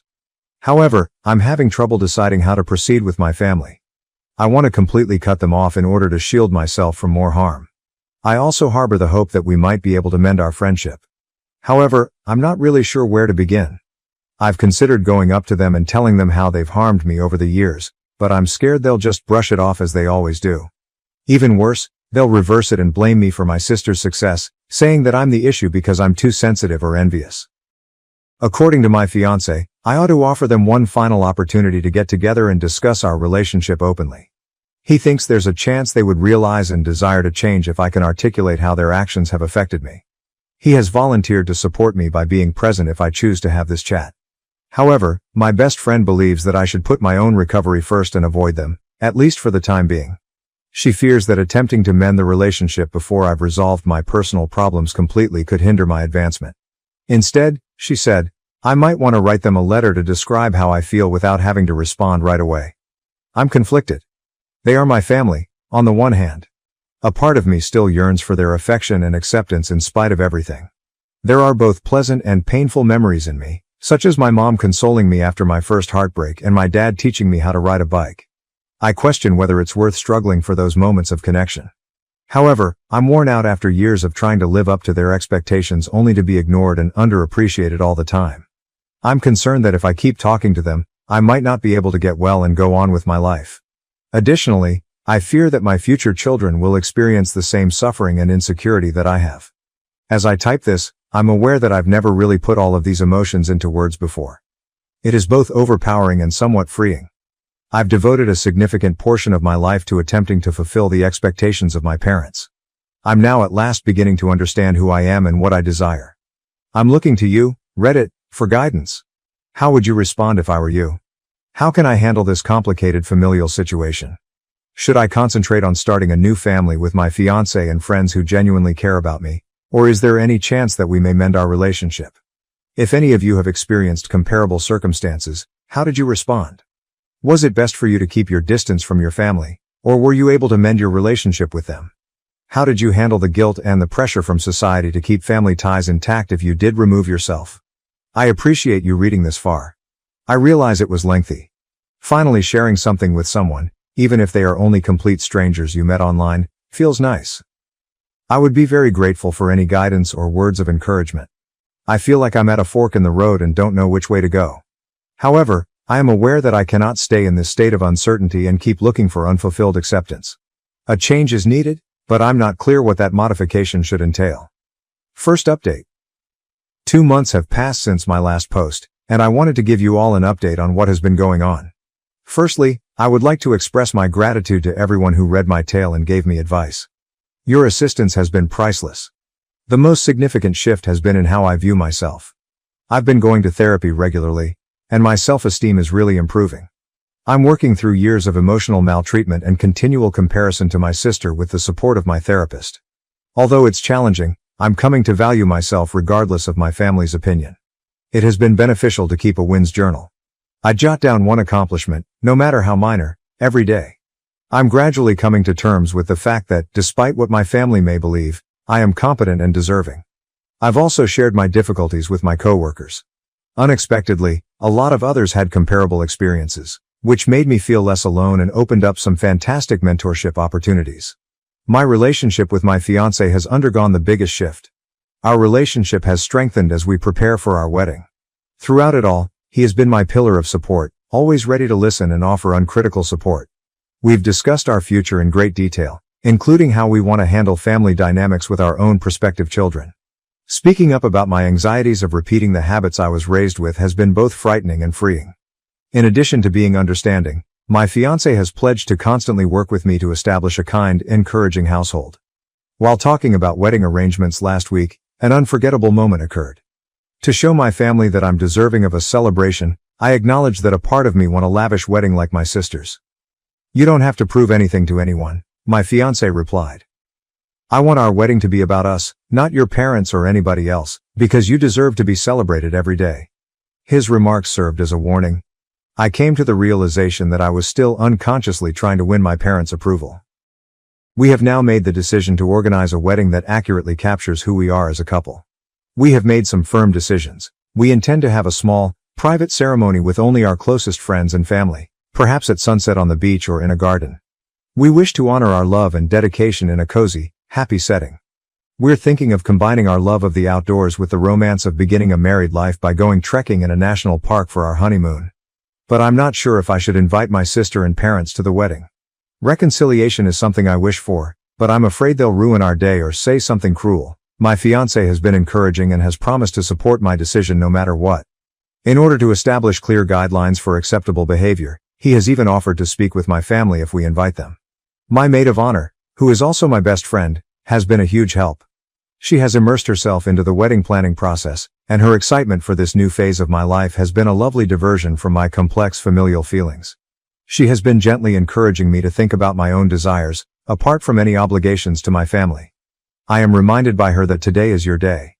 You deserve to be in the company of people who truly appreciate you. 2 months later, I'm in a lot better place. I'm beginning to see my own power and have more faith in myself. I'm learning that family is about people who support you without conditions, not simply genetic ties. And I'm creating a future with a partner who genuinely cherishes me. However, I continue to struggle with how to deal with my biological family. Should I risk drama by inviting them to the wedding? Should I speak with them again before making a decision? Or ought I to concentrate on this new phase of my life? Reddit, I'd love to know what you think. How have you responded to comparable circumstances involving weddings and family? I would appreciate any guidance on establishing limits or having challenging conversations. Once again, I appreciate your help. Having this place to reflect and share is really meaningful. I'll keep you informed as events develop. Second update. Since my last update, which was a month ago, a lot has transpired. I appreciate all of your suggestions and encouragement regarding my previous post. We decided to invite my sister and dad after considerable discussion with my therapist and fiancé. We took our time creating the ideal invitation, attempting to mix being warm with setting up appropriate boundaries. I didn't get the response I was hoping for. My mother called me 3 days after I sent out the invites. She initially appeared thrilled, but then the inquiries began. Why is the wedding so small? Do you not wish to have a formal celebration as your sister did? She laughed when I told her that we wanted a small ceremony that was true to who we were. You've always been really challenging. For once, can't you simply act normally? I made an effort to maintain my composure by applying the strategies I've been learning in therapy. I clarified that since it was our day, we intended to celebrate it any way we saw fit. My father picked up the phone at that point. I have been speaking with your mother, he stated forcefully. We believe that this little wedding is a mistake on your part. Family members find it embarrassing. What are people going to think? I was taken aback. They continued to care more about looks than about how happy I was. I remained calm and informed them that although I valued their opinions, the choice was definitive. My father was upset and my mother was crying as the call ended. My fiancé was there to encourage me even though I was shaken by the call. Reminding me that their response was about them and not about us, he held me while I sobbed. My sister sent me an unexpectedly encouraging text the following day. I called her, bewildered. At first our chat was difficult, but she opened up as we spoke. She remarked, I've been considering our relationship a lot. I had no idea how much you were going through. You know, I've always envied you. I was surprised. Did you envy me? But the favorite was always you. She gave a sorrowful laugh. I always felt like I was living in your shadow, maybe to our parents. You were really intelligent and motivated. I believed that in order to receive any attention at all, I needed to be the life of the party. For the first time in years, we actually spoke for hours on end. I apologized for the resentment I had held, and she apologized for the instances in which she had been disrespectful. It seemed like a beginning, but it wasn't a miracle solution. But a new problem has emerged as a result of our increased knowledge. My sister wants to contribute to the wedding and play a significant role in it. I'm excited about the prospect of repairing our connection, but I'm also cautious. Could it be that this is merely preparing me for further disappointment? Although he believes it's a good step, my fiancé is letting me make the final decision. My best buddy, who reminds me of all the hurt I've endured in the past, is more wary. She remarked, it's acceptable to have hope, but remember to take precautions as well. I'm conflicted. Though I'm afraid of exposing myself to additional suffering, this could be the start of a new, healthy relationship with my sister. Then there is our parents' problem. If my sister is involved but they are kept at a distance, how would they respond? Regarding the actual wedding, we are proceeding with our preparations. We've located a stunning garden location that embodies the private, romantic ambiance we're aiming for. We've decided on a color palette, selected flowers, and begun researching catering choices. I'm getting enthusiastic about these details despite the familial drama. Regardless of who shows up, it serves as a reminder that this day is about celebrating our love. Throughout everything, my fiancé has been my pillar of support. He's given me space when I've needed to think things through alone, been understanding when I've needed to rant, and given me advice when I've asked for it. I'm even more convinced that marrying him is the perfect choice because of his consistent support. I'm focusing on establishing and upholding limits in my treatment. In order to prepare me for any challenging situations that may come up, my therapist has been helping me rehearse reactions to possible events at the wedding. Having to prepare for a confrontation on what should be one of the best days of my life makes me feel empowered, but it also makes me a little melancholy. I'm at another fork in the road, Reddit. Should I accept my sister's offer to assist with the wedding, which could lead to a reconciliation but also increase the likelihood of further harm? How do I strike a balance between the need to protect myself and my desire for family harmony? Furthermore, how can I deal with my parents' criticism without allowing it to ruin our special day? Any guidance or first-hand knowledge would be very valued.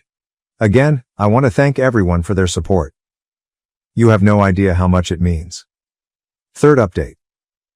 A week has passed since our wedding, and I wanted to give everyone who has helped me along the way this last update. Everything's all occurred so quickly, and I'm still absorbing everything. I gave my sister's offer to assist with the wedding a lot of thought before accepting. Although it was a risk, I thought it was worthwhile. There was a lot going on in the days before the wedding. I was astonished at how well my sister and I worked together on the last-minute details. Although there were tense moments, we were able to resolve them and have open communication. The actual wedding day was tense. My parents were seated in the front row as I started down the aisle. My father actually grinned at me while my mother wiped at her eyes. It was something, even though it wasn't the kind of proud, warm smile I had always wanted. The ceremony was kind, intimate, and all we could have imagined. I felt as though everything else vanished as my fiancé and I exchanged vows. We were the only ones making pledges to one another at that very moment. My sister came up to me with a tiny wrapped surprise during the reception. An exquisite silver bracelet that had belonged to our grandmother was found within. She gave me the bracelet, which had been a source of conflict between us for years, as a gesture of goodwill. My father later asked me to dance, which surprised me. He remarked, "Your mother and I, we may not have always understood you, but seeing you today, you seem happy." As we moved uncomfortably to the music. Incredibly joyful. It felt like an acknowledgement, but it wasn't an apology. The remainder of the evening was a haze of joy, dancing and laughter. Although there were tense times, it was a happy occasion all around. Throughout it all, my new spouse was by my side, cheering me on in the good times and encouraging me in the bad. My sister took me aside one final time as we were heading out on our honeymoon. "I want you to know that even though our relationship hasn't always been easy, I'm proud of you," she said. Additionally, "I hope that we can continue to improve our friendship." Since the wedding, the days have been a combination of peaceful introspection and honeymoon delight. Disengaged from the outside world and concentrating on one another, my spouse and I hiked in a national park for a fantastic week. I'm trying to take in all that happened now that we're home. Since I got back, I've been seeing my therapist, and we've been discussing how I feel about the wedding and how it will affect my future relationships with my family. She has reminded me that it's acceptable to still feel conflicted while also encouraging me to recognize the constructive actions that were performed. My spouse and I have discussed limits and the type of connection we hope to have with my family in the future. We acknowledge that maintaining open communication is important, but we also recognize that our small family must come first. Since the wedding, my sister and I have texted each other a few times. They have been friendly yet hesitant. Next week, we're going to get together for coffee to discuss this further. Although there is still some tension with my parents, there seems to be a change.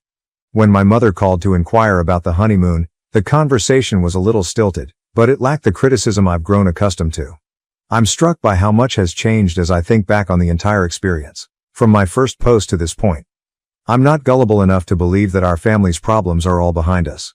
I'm aware that much work remains to be done, but I feel hopeful for the first time in a long time. This process has taught me a lot about who I am. Even when people don't value me, I've learned to set boundaries, stand up for what I want and value myself. I've discovered that while it's acceptable to wish for improved ties with my family, their acceptance does not determine my value. Above all, I've discovered that family isn't just about blood, it's also about the people who encourage you, share in your happiness, and support you through your hardships. Through this, my best friend, my spouse, and even some of you on Reddit have been like family to me. I want to let anyone who is dealing with comparable family problems know that things do get better. It may not be flawless. It may not be what you had anticipated. However, there is still hope. Don't be scared to set boundaries. Surround yourself with people that genuinely care about you and keep improving yourself. Once again, I want to thank everyone for their support along this trip. I have greatly benefited from your counsel, support, and shared experiences. Without you, I couldn't have survived this. Cheers to fresh starts, recovery, and building the kind of love and support that each of us deserves. I was always the forgotten one in my family, but now they want me back. My next decision will change everything in my life. In my family, I, 42, have always been the unnoticed child. I'm not sure how to respond to my parents' sudden desire for me to return to their lives. There is a big age difference between myself and my 5 siblings, of which I am the youngest. As a child, I frequently had the impression that my house was a parallel universe. I was just there, the quiet one, the one who didn't cause trouble, the one who was easy to forget, while my siblings were in and out of hospitals and therapy sessions all the time. One of my first memories is of returning home from school to find the house deserted. Nobody checked my schoolwork or inquired about my day. Everyone was too preoccupied with my siblings' problems to realize that I also needed to eat, so I learned to cook for myself early. I vividly remember how disappointed I was when my parents failed to remember my birthday for 3 consecutive years. They were just overwhelmed. It wasn't that they were awful people. I suppose they felt they didn't have to worry about me because they had 4 children who were coping with different health and mental health problems. I was the normal one, the healthy one. However, it's not as easy as it seems to be the normal one in a chaotic family. Throughout his childhood and adolescence, my 52-year-old oldest brother had to spend a lot of time in the hospital due to a serious chronic condition. He still has health issues and is largely dependent on our parents for assistance. Since I can remember, my 50-year-old elder sister has been in therapy or taking medicine for her early struggles with anxiety and depression. The 48-year-old twins who are the middle siblings needed special education and ongoing care due to their learning difficulties. Then there was myself, the last person to consider. The one who was supposed to comprehend, to be self-sufficient, to simply be there. It was out of need that I learned to be independent. I was essentially rearing myself by high school. I knew that grades were my ticket out, so I earned them. Not because anyone pushed me. I joined clubs and teams for the opportunity to spend as much time away from home as possible, not for the recognition. I remember one specific instance from my junior year of high school. It meant a lot to me that I had advanced to the debate state finals. I had put a lot of effort into it, practiced late into the night and given it my all. In the weeks before the finals, I mentioned it to my parents several times. I was set to go when I stepped downstairs on the morning of the event, wearing my finest attire. Frazzled as usual, my mom replied, "Oh, are you going somewhere?" as she hardly looked up from a stack of medical bills. I tried not to sound hurt as I reminded her about the debate finals. "It's today, I told you about it." She responded, "Oh right." But it was obvious that she couldn't truly recall. "All okay, good luck. We have to take your brother to his doctor's appointment, therefore your father and I are unable to attend." I swallowed the lump in my throat and nodded. Naturally, and always has been, my brother's health came before my argument. I made it to the finals by myself and finished in second. Nobody inquired about my experience when I arrived home. For weeks, the certificate I was given remained on my desk, hidden from everyone else. My getaway was college. I finally felt like I could breathe after deciding on a school on the opposite side of the nation. I made friends that didn't need to be reminded of my birthday, genuinely saw me and paid attention when I talked. M and C, 2 of them, grew to be the family I never had. MC and I made the decision to remain together after graduation. We started establishing our life after relocating to a new state that was far from any of our relatives. Determining that I made a difference, I threw myself into my career and I was successful. Now that I'm 42, my life appears to be going well. I run a skilled team as a senior marketing executive at a Fortune 500 firm, and I'm renowned for my creative problem-solving and ability to perform under pressure. Ironically, I became quite good at drawing attention to myself and making things visible because I was raised invisible. Meetings, presentations, and decisions occupy my days. Even though I put in a lot of overtime, I enjoy my job because it gives me a sense of worth and purpose that I didn't have as a child. People at work pay attention to what I have to say because they see me and respect my viewpoint. I never get tired of the euphoric feeling. My life is comfortable while I'm not working. I have a small but close-knit group of friends, I travel whenever I can, and I possess a lovely condo with a view of the city skyline. My best college pals, M and C, are still my pillars of support, and I've formed other deep bonds. We host movie marathons, game evenings, and weekend brunches.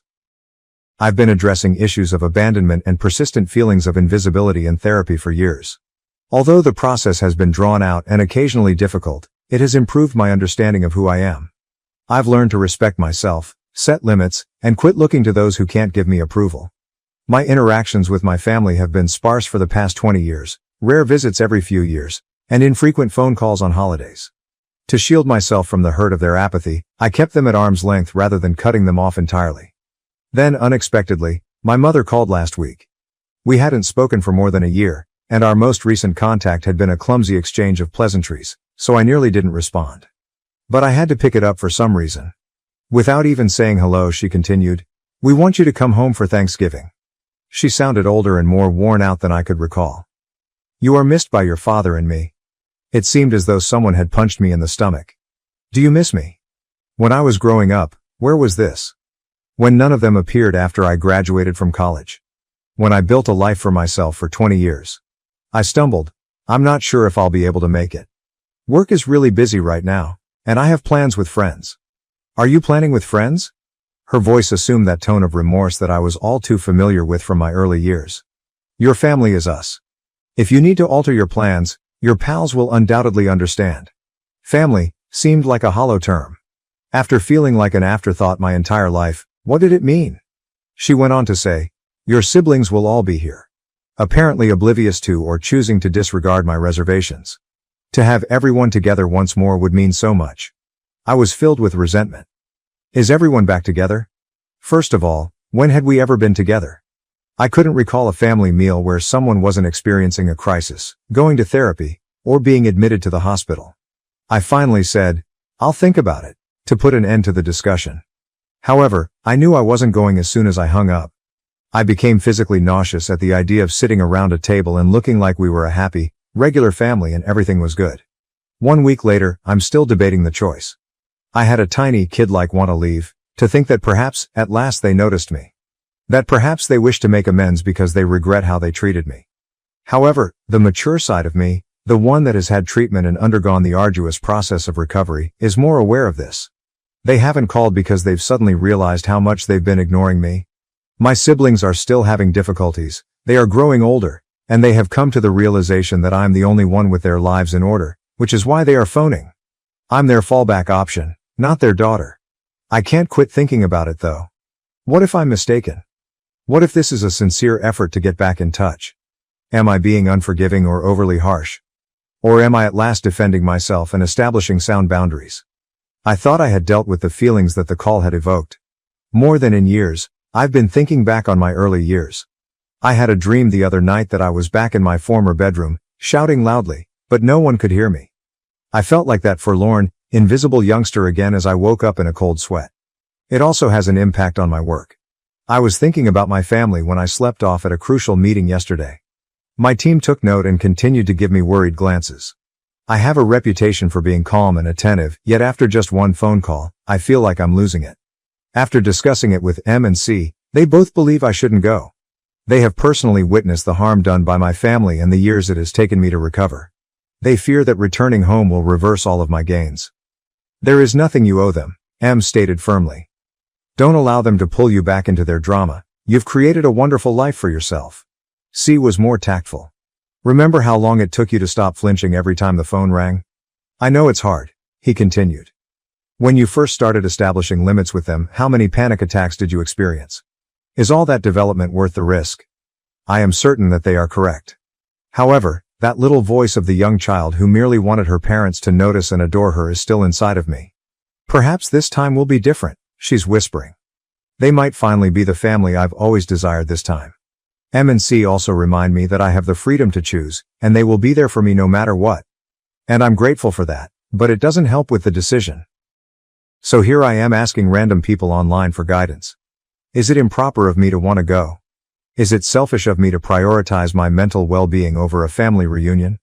Or, after being ignored all my life, am I now acting in my own best interests? Even though Thanksgiving is still a few months away, I can't stop thinking about this. I'm struggling to focus at work and fall asleep. I become anxious every time my phone rings, wondering whether it's them calling again. A part of me wants to stop communicating with them, block their numbers, and carry on with my life as it has been. However, another part of me feels bad about even thinking about it. Even if they weren't particularly good parents, they are still my parents. I have no idea what to do. I'm not sure how to make sense of the difference between the accomplished, self-reliant adult I've become and the lonely, invisible child I was. I'm not sure whether I can deal with my family without becoming that frightened, abandoned young child again. What should I do, Reddit? Should I risk rehashing old wounds by attending this Thanksgiving dinner?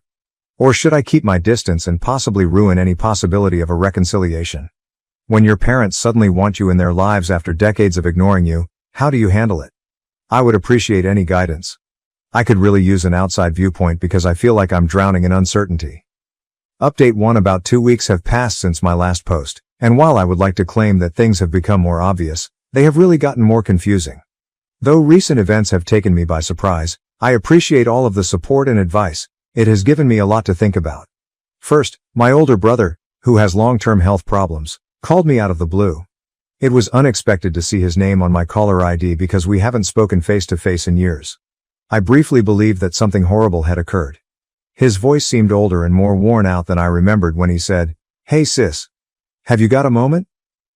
We need to talk about something serious." I felt shivers down my spine at his tone. He seemed to be speaking for the entire family, and it sounded menacing. He went on. Mom and Dad have been talking, without waiting for me to answer. As they age, they are concerned about the future and who will look after things after they are gone. A knot started to form in my stomach.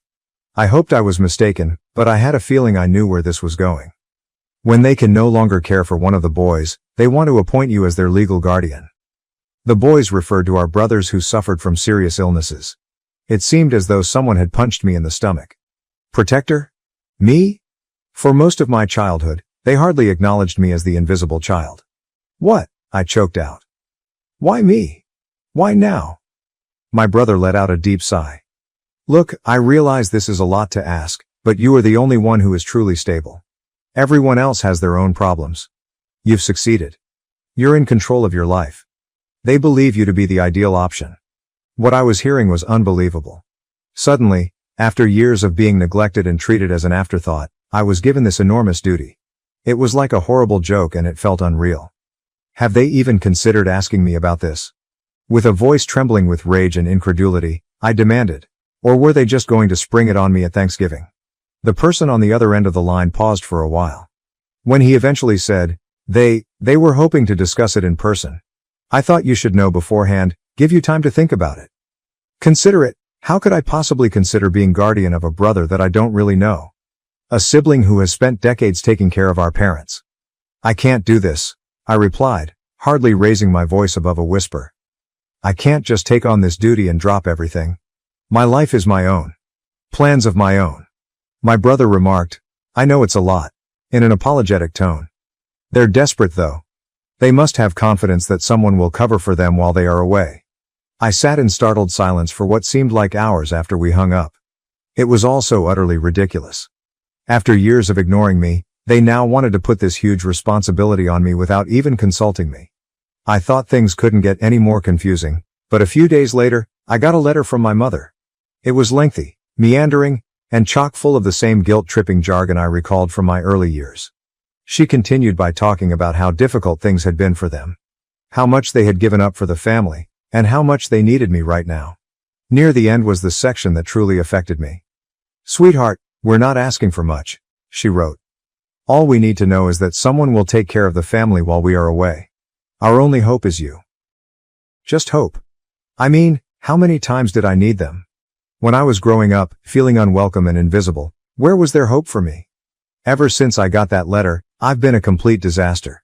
I've struggled to focus at work and sleep. My group has observed. Meetings have had to be rescheduled because I simply cannot focus. Every part of my life is being impacted by this circumstance, and I detest it. They still have this control over me, and I detest it. For an urgent wine and venting session, I invited M and C over. On my part, they were both indignant. They can't do this to you, M exclaimed, her eyes glimmering with rage.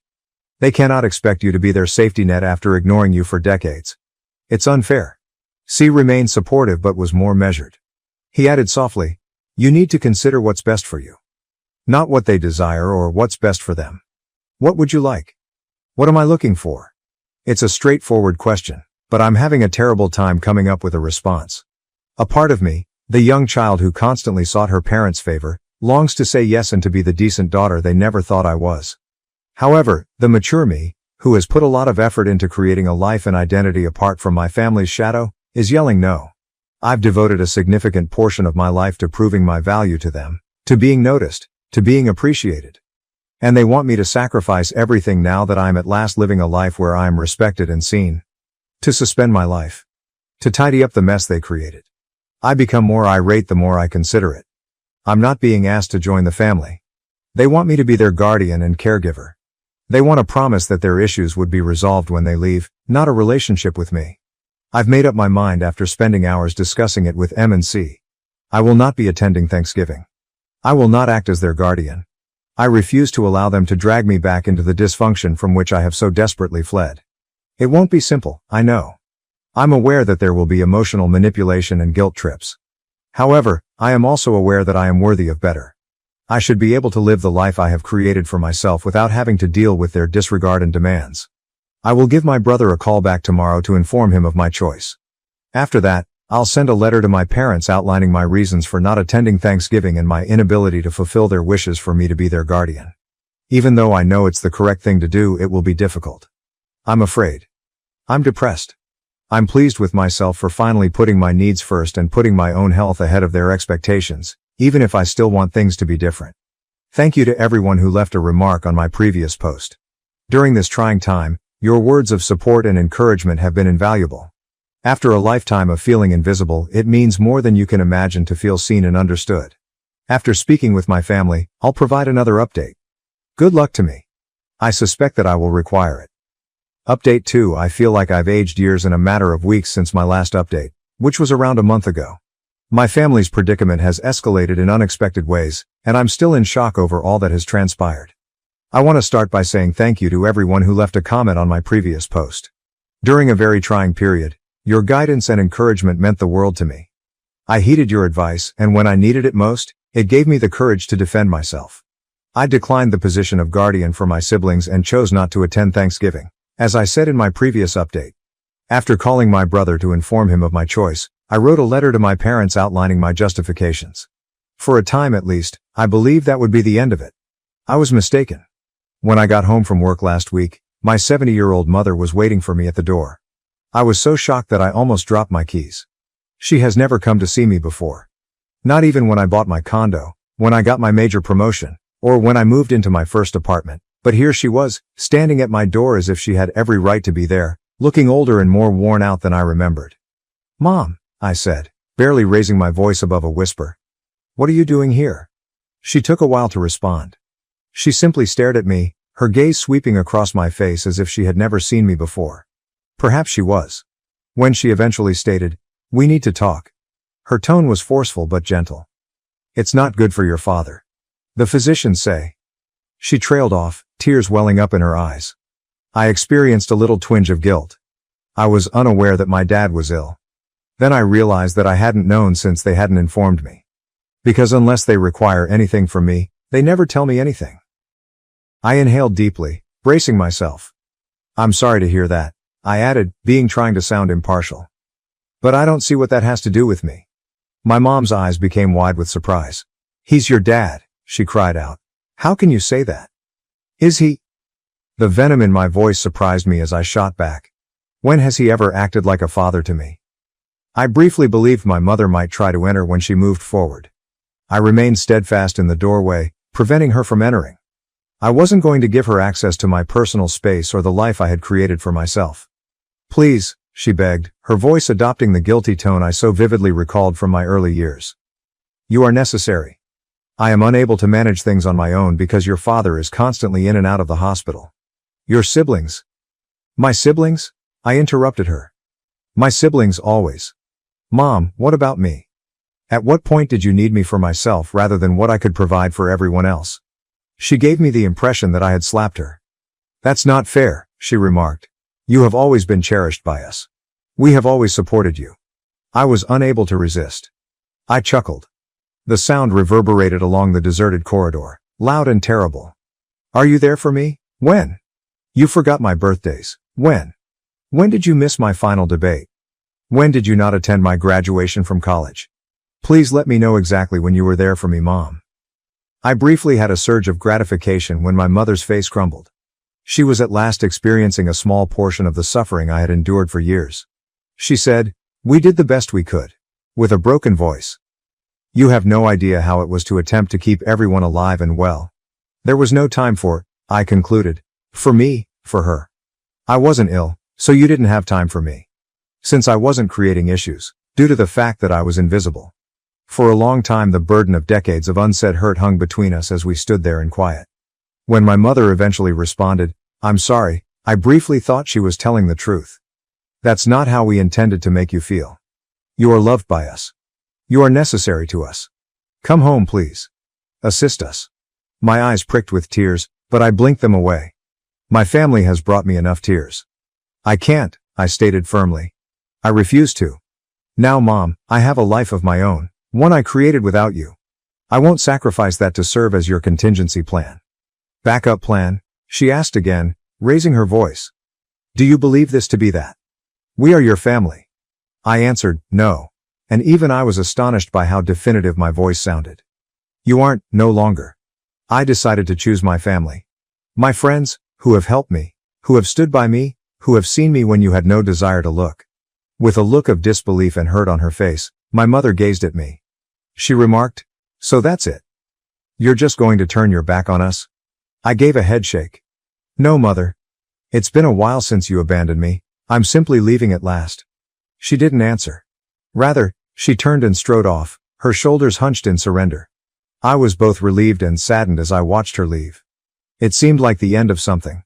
Possibly the loss of hope and the hope that my parents would one day see me and show me the kind of love I needed. That should be the end of it, I thought. I believed I had stated my stance clearly. However, as usual, life had other ideas.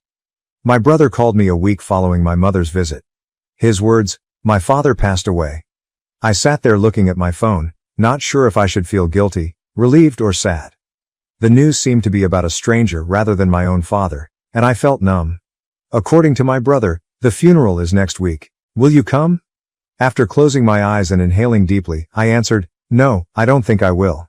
The other end of the line was silent for a long time. My brother finally answered, "I understand." And I was shocked to hear that he didn't sound judgmental. "Take care of yourself, sis."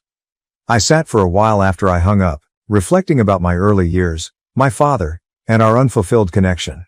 I recognized that I no longer needed his attention and praise after reflecting on all the times I had wanted for it. I've devoted a significant portion of my life to gaining my family's affection and attention. In actuality, though, I no longer require their approval.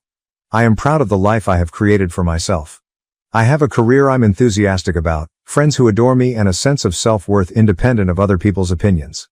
The passing of my father feels like the end of a chapter, a depressing one, full of unmet words and lost chances. However, it's already over, and I can't alter it. I just have to keep going. I will not be attending the funeral. Neither my mother nor my siblings will be contacted. It's not because I'm angry or spiteful. I've moved on from it. It's just that I've come to the realization that I no longer belong in that environment. I've outgrown it. I want those who might criticize me for my choice to realize that it has nothing to do with forgiveness or the lack of it. It has to do with protecting oneself. It's about realizing that sometimes walking away is the healthiest course of action and that some relationships are too damaged to be repaired. I'm no longer upset. I'm not depressed. I'm just free from the burden of unmet expectations, free from the hurt of being ignored and underappreciated, and free to live my life as I see fit without the dysfunctional shadow of my family hovering over me. I want to express my gratitude to everyone who has followed my story and provided encouragement and guidance. During one of the most trying times in my life, your comments have given me courage and consolation. You've given me the confidence to advocate for myself and put my needs ahead of those of others. My last update will be this one. I'm concentrating on my future from now on, one that I can control and that is unencumbered by the burdens of my past. In some ways, it's frightening, but it's also quite freeing. I want to let everyone know that it's acceptable to make your own decisions, especially if they are in a similar circumstance, are having trouble meeting expectations from family, or feel unnoticed or underappreciated. Even if the ties are with family, it's acceptable to leave them if they are hurting you. You are worthy of being appreciated, seen, and loved for who you are. One final time, I want to thank you all for being the encouraging group of people I never had as a child. You can never know how much your understanding and kindness have meant. My parents made me the other kid, while my sister became their golden child and destroyed my life. I can't make my update without it, so I'm reposting it. Except for this caption, nothing has changed. It's just as it was before the moderators of the entitled parents took it down. After reading a similar experience online, I felt compelled to share my own. I'm publishing this as my one and only Reddit post since I felt that sharing it might make me feel a little better. I've had some counseling, and discussing this topic in particular was quite beneficial. Why not just share it online as well, I reasoned. This year, I turned 18, and I recently moved out on my own, away from my parents. My sister is roughly 10 years my junior. She almost didn't make it to term because her pregnancy wasn't intended. Since I was never given much information, I don't know many specifics about how difficult my mother's second pregnancy was, but I do know that it was extremely taxing on her body, as my sister's birth prevented her from having any more children. That year, she spent a lot of time in and out of the hospital. My mother also nearly died during the birth. Because my younger sister might not have been born, it caused her and my father to get attached to her. With the exception of times when they needed a free babysitter, I felt like the other kid in the house ever since. My parents' long-term favoritism has led me to believe that they were truly insane for failing to recognize the precise harm it was causing to me. And now, starting with my 11th birthday, I'll describe how it's rebounding on them. My sister was 2 years old when she wept upon seeing a birthday cake that wasn't hers, therefore my parents asked me to let her blow out my candles. My parents had me do it even though I didn't want to. The moment felt totally wrecked, but they relit the candles so I could do it again later. The following year, the year after that, and so on, all experienced the same thing. They simply persisted in enforcing it until it was standard. My birthdays also had to include gifts for my sister. Hers never had any on mine. They simply said that I'm a boy and boys don't need to worry about it as much, when I questioned why. I understand that I was a child, but did they truly believe that what I said was wise? Not at all. Every time I had a birthday, my parents would pick a location that my sister preferred above mine. After a while, it seemed more like I had no birthdays while my sister had two. Beyond this, my sister became the center of my parents' entire existence. My sister had to agree with me if I wanted to do something. Otherwise, it was vetoed unless I could complete it by myself. Video games didn't seem to bother me there, until my sister wanted to come in and irritate me, so I learned to just lock myself in my room with them. That's why I locked the door. I was an irate teenager who was sick of being interrupted at any time, so when my parents asked me to take it off, I freaked out. My parents were mad at me for being nude in my own room, and my sister repeatedly ran in when I was naked. They retracted their objection and simply let me keep the lock after I pointed out how ridiculous it was. Because she was being pampered every day, my sister developed a princess complex. I avoided her as much as possible since she was highly demanding. I used every justification I could find to avoid dealing with her, even if it meant making things up, in order to have some alone time. I had more alone time once my parents hired a teenage girl to watch me. After my sister refused to listen to her, the babysitter quit, and my parents attempted to avoid paying her by saying she did a poor job. After the girl enlisted the help of others, my parents ultimately gave her the money she was due. After that, they recruited a second girl to watch the kids on a regular basis, and she stayed. I went out of my way to keep myself occupied with my part-time job whenever I could, but my parents still made it obvious that I was expected to care for my sister on any day I had free time. My sister gave me directions and treated me like her own butler. She would not quit using her ridiculous moniker for me. The mere mention of that moniker gets me furious. She would call our parents and cry if I didn't give her whatever she wanted, and I would then face consequences for mistreating her. This led to a lot of heated disputes between us, and once I refused to give in anymore, my relationship with my parents deteriorated to the point that we hardly spoke to each other for a while. However, they had the audacity to boast to other parents that they were the reason I put in so much effort during my high school graduation. Although they weren't incorrect, the explanation they were considering wasn't the one that actually occurred. I put a lot of effort into waiting to be free. However, my parents pretended to have accomplished a lot. Perhaps they did, prior to the birth of my sister. After that, though, it was all about her. Unless parent-teacher conferences were approaching, they didn't even inquire about my schooling. I received a B and C average when I graduated. Even though the trip was supposed to be for me, my sister always had more fun than I did when my parents took me there after I graduated. However, everything really came to a head in July, when I turned 18. Despite the fact that it was my 18th birthday, it didn't seem to be about me. I fervently hoped that, for once, we would be dining at my favorite restaurant. Instead, they had the celebration at Chuck E. Cheese, a local copycat. It became the go-to location for anything big because it was the only one like it in the area. Kids half my age were having their celebrations all around me.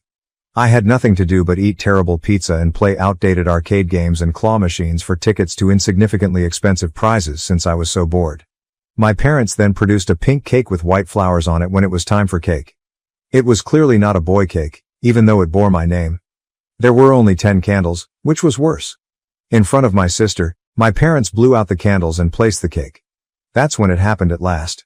I suddenly experienced a mental flashback of all the repressed annoyance. I then broke down in tears. I was crying in front of the entire family as an 18-year-old boy. Time appeared to stop because everyone was so shocked. All of the things I had been suppressing for the last 8 years just poured out like word vomit when I woke up.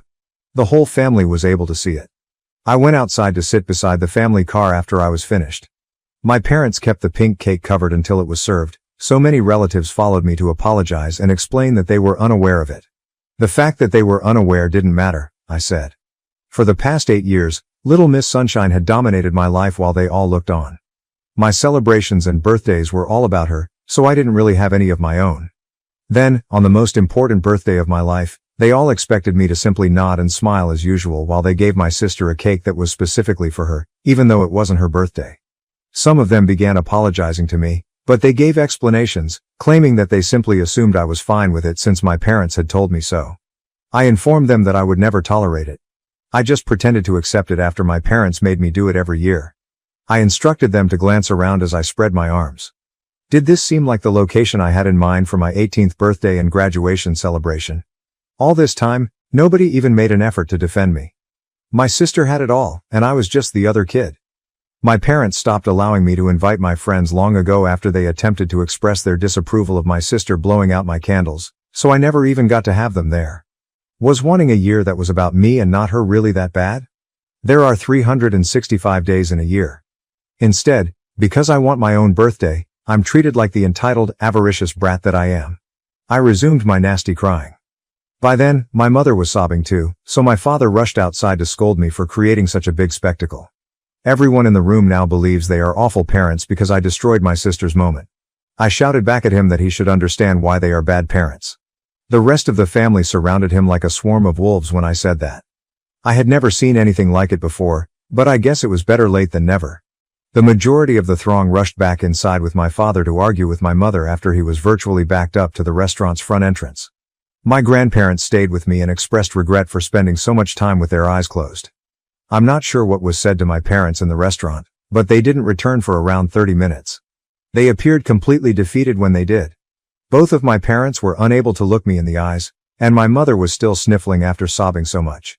Both of them made clumsy excuses for their actions and promised to have the party somewhere else. However, the crowd didn't find it to be sufficient. My parents emphasized that they would never force me to let my sister blow out my candles again, give her gifts on my birthday, or make it about her in any way.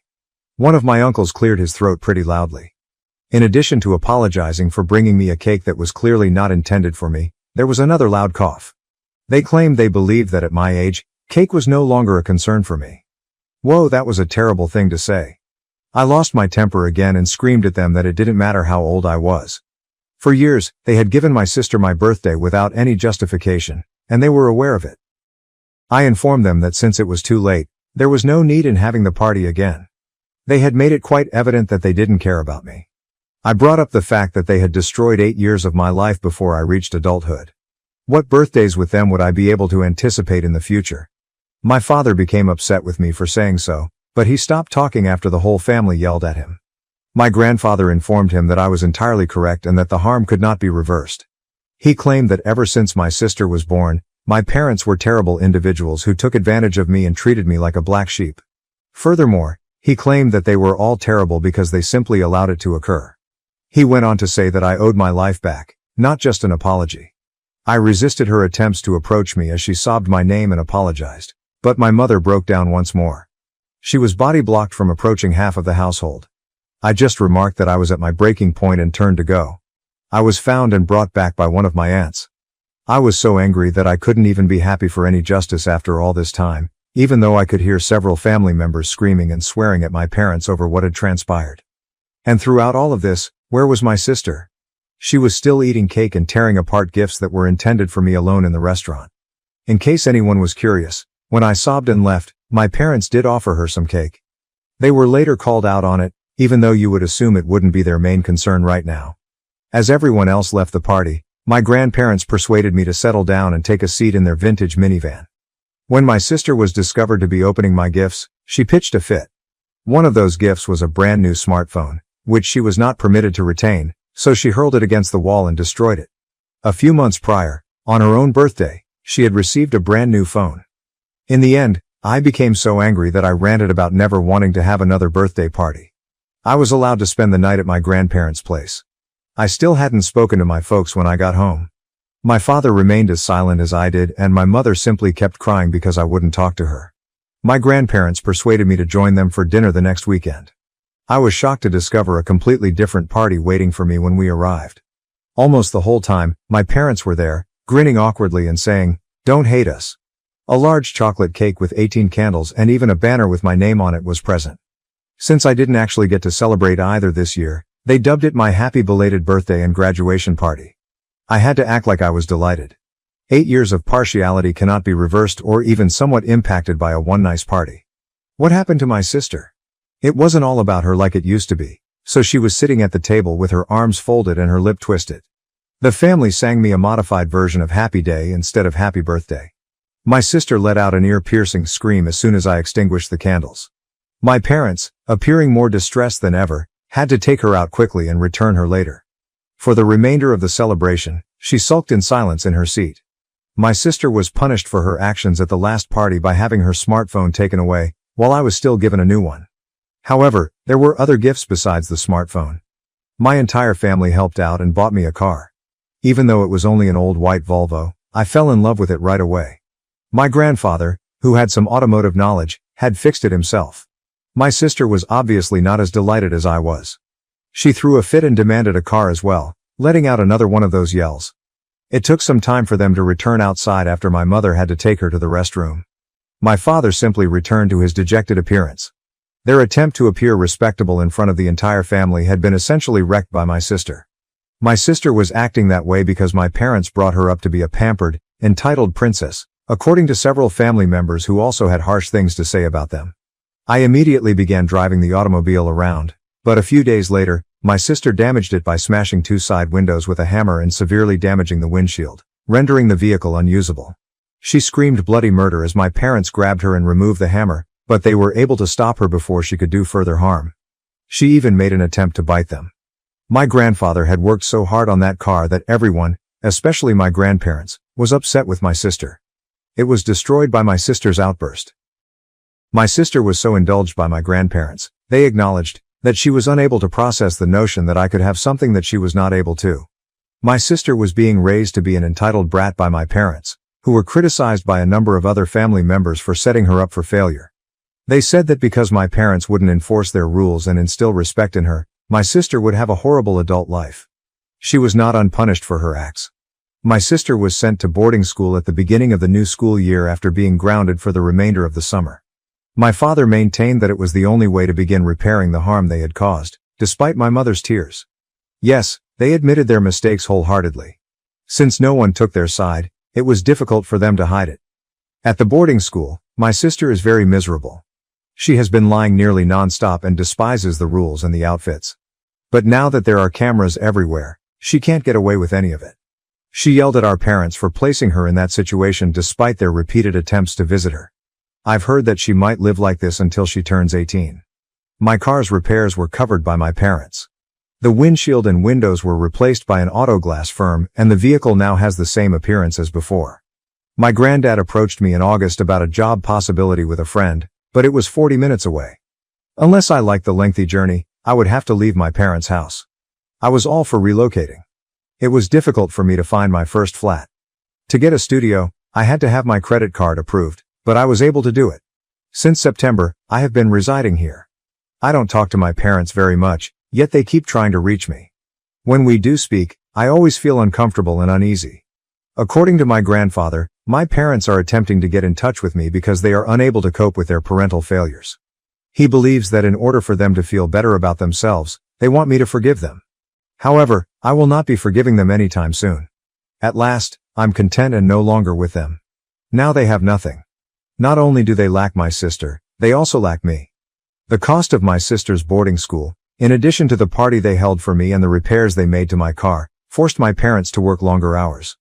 All they have left is their job to concentrate on, an empty house, and irate relatives.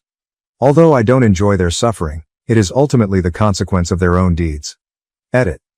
I want to express my gratitude to everyone who has given me awards. It holds great significance for me. Despite the fact that my piece was lengthy, I felt a great sense of relief after finishing it. In the comments, I saw some people accusing this post of being phony. I don't hold anything against you. If I were reading this, I would also be quite skeptical. I did, however, live it. That is the reality for some parents. People who had comparable or worse circumstances have even gotten in touch with me. Is it truly so strange that my parents behaved in this manner, given the abundance of horrible parents in the world? I come from a close-knit family where we stick together and do things as a group, so it may sound extreme for the entire family to rush back into the restaurant to confront my dad. At gatherings, It can quickly become the whole group versus one individual. I've witnessed it previously, such as when a cousin who was intoxicated was surrounded and taken away from a gathering to become sober. Although I really dislike collective mentalities, they were helpful in this situation. Words cannot express how ashamed my parents were of what they had done. They were unable to come up with a suitable explanation for their actions without coming across as even worse. They have essentially given up, acknowledging that they have no justification and are making a concerted effort to win my favor. I believe that a large portion of my relatives' assistance was motivated by shame, even though many of you are thanking them for it. With the exception of 2 years during COVID, the majority of them attended those 8 birthdays, but they kept quiet. When my sister blew out my candles, they may have given me a critical look, but they remained silent. Why? My grandfather, the patriarch of the family, is the father of my father. My grandfather can be rather frightening. He will assist you in whatever way he can if you're on his good side. The whole family despises you if you're on his bad side. That's a major factor in my distaste for group mentalities. My grandfather felt embarrassed when he remarked that the whole family was to blame for not supporting me throughout those years. They all contributed to the price of my vehicle. They didn't need to make a significant individual contribution because they had so many relatives. Even the receipt from the time I registered the vehicle in my name is with me. They paid $2,000 for it, plus additional money for tires and parts. My granddad adjusted the fluids and tuned it himself. The interior was thoroughly cleaned by my grandmother. Even though I'm incredibly grateful to each of them, I still wish to keep my distance. To figure things out on my own, I need time. It is likely that I will not see my parents again until Christmas or Thanksgiving. My sister has been likened by some to South Park's Eric Cartman, and it's a fairly accurate comparison. Because my parents gave her a lot of junk food, she is overweight. She despises eating anything nutritious. She once topped mashed potatoes with gummy bears, as I witnessed. I feel sick just thinking about that combination. She also spent a lot of time in the restroom as a result of her bad diet. In order to assist, my parents had to purchase fiber snacks, which I don't believe were inexpensive. My sister always believed she was in charge and is also very bossy. She was always giving me directions, so I would frequently lock myself in my room to avoid her. Because she was so domineering, she lost a lot of friends, but my parents assured her that the youngsters were envious of her uniqueness. When things didn't go her way, my sister would even call herself a princess and have big tantrums. Although I'm aware that she is more than a caricature, her actions definitely remind me of Eric Cartman. I am aware that my sister is also not a moron. She simply doesn't put out any effort and only received a C average in school. She would most likely receive straight A's as a student if she put in the necessary effort. Second edit. It appears that the subreddit has banned me. I'm not sure what I did, perhaps the post was too lengthy. In any case, I am no longer able to respond to comments, but I would want to thank everyone who left encouraging words.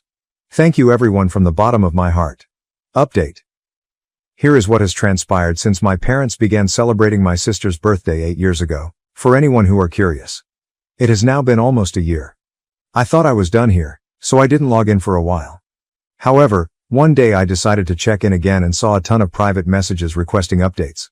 The majority of what I'm going to share with you is based on what my parents and grandparents told me. I'm recounting what I discovered, so don't worry if it seems too bizarre. Yes, I'm doing great, but my parents and younger sister aren't doing so well. My sister made a number of attempts to leave boarding school after I last posted. She tried doing nothing, but it didn't help her. And none of her plots or falsehoods succeeded. She then tried going on a hunger strike, not eating anything until our parents arrived to get her up. My father prevented my mother from jumping into the automobile to save her baby, reminding her that they were to blame for my sister's actions. After fewer than 2 days of her hunger strike, my sister started to seek food in the cafeteria. Snacks and sweets were strictly prohibited at school unless they were nutritious. My parents had received a warning from a pediatrician that unless my sister's nutrition improved, she could develop diabetes in the future and possibly experience stunted growth. Gummy bears on mashed potatoes are out. My sister attempted to bully the other girls at the boarding school, of course, but they didn't put up with her bullshit. She got into a quarrel one day and was attacked by many girls who kicked her until a teacher intervened. My sister was scraped and bruised all over, but she wasn't terribly hurt. She blamed everyone else, of course, and said the other girls should follow her instructions. It should come as no surprise that her peers avoided her. She couldn't understand not getting her way, so she threw a fit. My sister was busted when my mother attempted to sneak junk food to her at the boarding school. My parents got into a heated argument as a result. Although my sister still craves junk food, My mother stopped smuggling it after being caught. My sister eventually turned to self-harm as her schemes became more complex in an attempt to influence her way out of the school. Unbeknownst to her, she stole a knife from the cafeteria and stood on a table, threatening to leave without chocolates. Candy indeed. She broke her left arm, her clavicle, and suffered a concussion when she slid and tumbled off the table during a chaotic time. Even the boarding school didn't want her back at that point. She was admitted to a children's mental health facility after leaving the hospital. She is currently receiving treatment for extreme narcissism, which my parents really encouraged. Unless my parents take her out, she is unable to leave the ward. There, she continues her education and follows a rigorous, healthful diet that she hates. It is personal agony for my sister. My father and I got into yet another heated argument when my mother sought to remove her from the ward. My mother took a bottle off the counter during the dispute and struck him with it, severely slashing his face and shattering his cheekbone. After the police were summoned, my mother was driven away in a police car and my father was brought to the hospital. After that, she spent several months in a mental health facility where she was compelled to face her enabling tendencies and trauma. I don't know the details, but from what I've learned, my mother's behavior is a result of unresolved issues from her own upbringing. My parents are now merely sleeping in different bedrooms, though there has been discussion of a divorce. Regarding myself, I recently turned 19. At a restaurant I enjoy, my grandparents hosted a celebration for me. Although my sister was temporarily permitted to leave the ward for the event, my parents and sister were present. She sat there looking at me like she hoped I would burn, her lip twisted. Because of her forced healthy diet, she had lost weight, but her resentment had not gone away. This time, she didn't scream as I extinguished my candles. Rather, she started sobbing uncontrollably while repeatedly asking why. It was merely another attempt at manipulation. Eventually, she pitched a fit, screaming that there was nothing. No pizza, no presents for her, no prizes. She then began to curse at our parents and made an attempt to leave the restaurant. She was clearly attempting to emulate my actions during my 18th birthday celebration, but it was just another example of her incapacity to acknowledge that not everything is about her. In a twisted manner, she was essentially attempting to replicate what I had done the previous year. I know my sister, even though you might think I'm overanalyzing this. She will take action if she believes it would help her achieve her goals. My grandfather spoke to my parents before they brought my sister home early after apologizing to everyone. My grandmother later provided me with some information. According to my grandfather, my parents had better not give in to my sister's requests or host her own party. He cautioned them that unless they permanently stopped supporting her, this conduct would never stop. After hearing this, my sister recognized that her outbursts were no longer effective. The following morning, she was driven back to the ward after being escorted out of the restaurant while kicking and crying. She is currently there. I'm not sure how long she'll be there. Even though she is only a child, she is the most obstinate person I have ever encountered. Until she reaches her lowest point, I don't think she will change. She's trapped in a situation that doesn't allow her to make demands until then. Not even my parents have attempted to hold me responsible for my sister's behavior during the previous 12 months. They've got to acknowledge that they brought her up to be a narcissist and that I had nothing to do with this. I've discovered that supporting a narcissist is a type of addiction. The only mental disorder my sister has been diagnosed with is narcissism, which she inherited from her upbringing. She has an IQ of about 110, which makes her somewhat smarter than me, but she only works hard when she receives a reward. She was conditioned to think that way, and I think it will take years to change. Regarding myself, I'm succeeding on my own. Although it's difficult, I've had to learn how to manage my finances and take care of myself, but it's still far better than living with my sister and parents. Edit. Someone pointed out that it doesn't make sense for my sister to be in a long-term facility for narcissism alone. It usually wouldn't, I agree. I'm being kept in the dark about any more diagnoses. I can sense that my parents aren't telling me everything, and since I'm not her parent, I can't just question the doctors. Nevertheless, when she doesn't get her way, my sister can be incredibly harmful to herself. It wasn't the only time she threatened herself at the boarding school with a knife. She has used similar threats to control my parents ever since she was admitted to the ward. For instance, she threatened to hurt herself if they didn't take her out for fast food after my 19th birthday. She frequently hits her head against the wall as a strategy. My mother didn't want to report this to the ward, but my father did. My sister has also made up claims of being harmed by doctors, but they never add together. Another element in her situation may be pathological lying, which is probably a major reason she is in a long-term facility.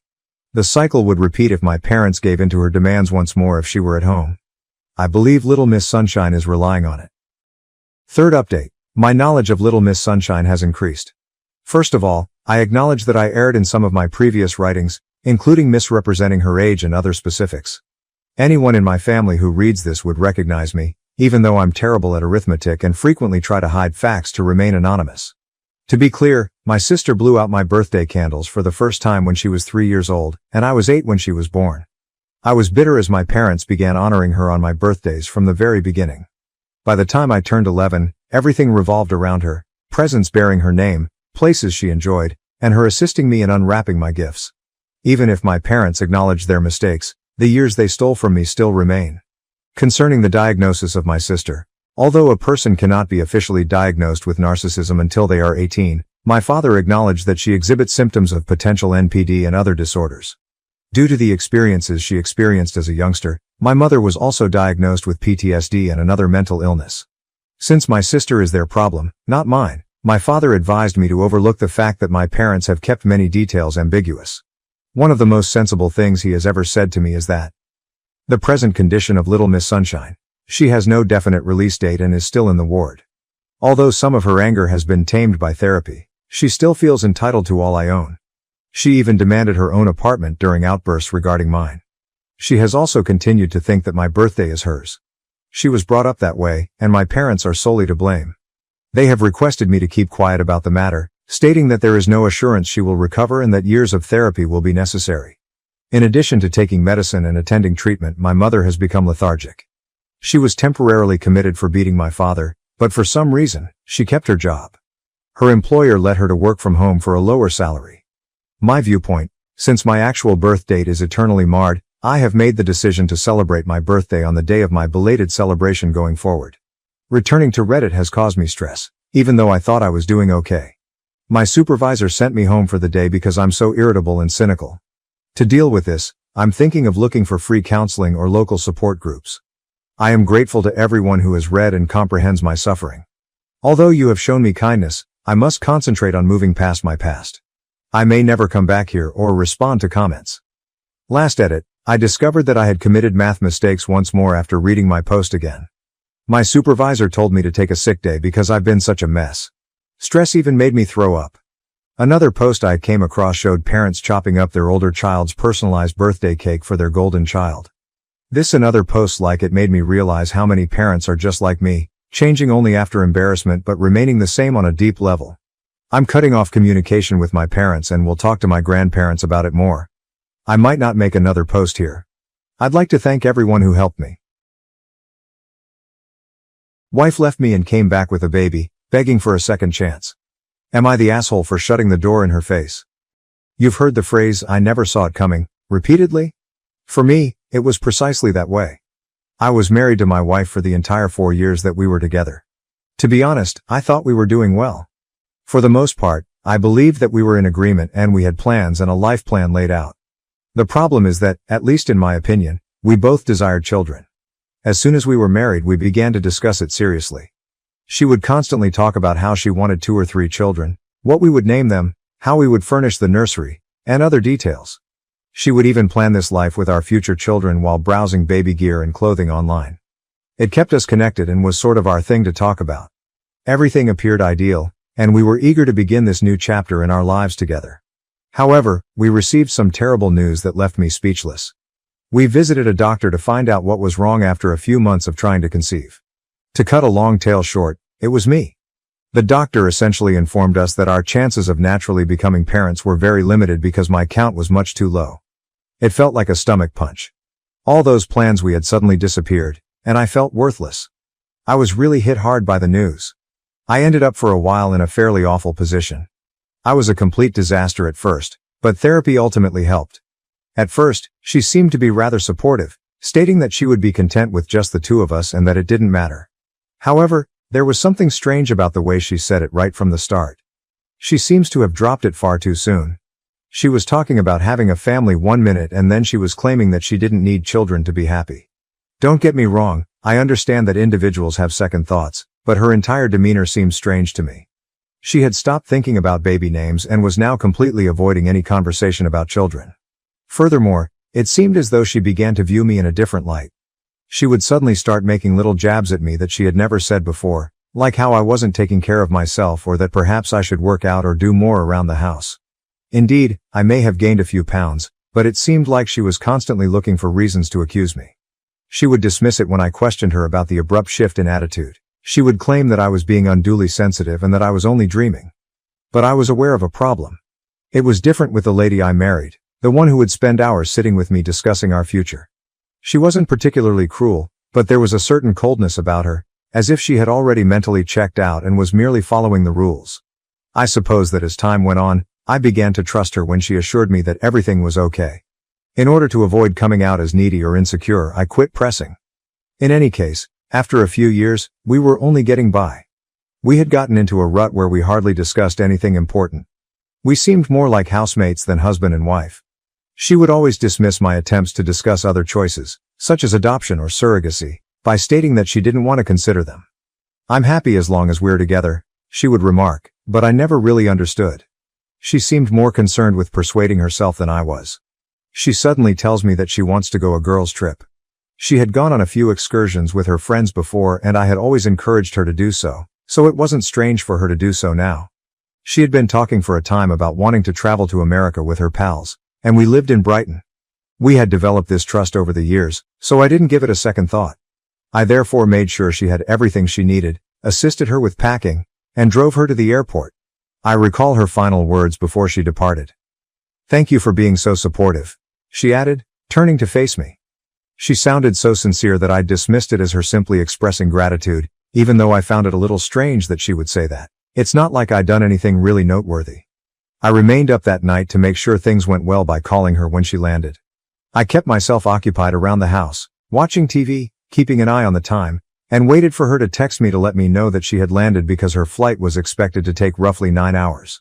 I called her to check in as soon as I noticed her flight had landed. The phone kept ringing, but nobody picked it up.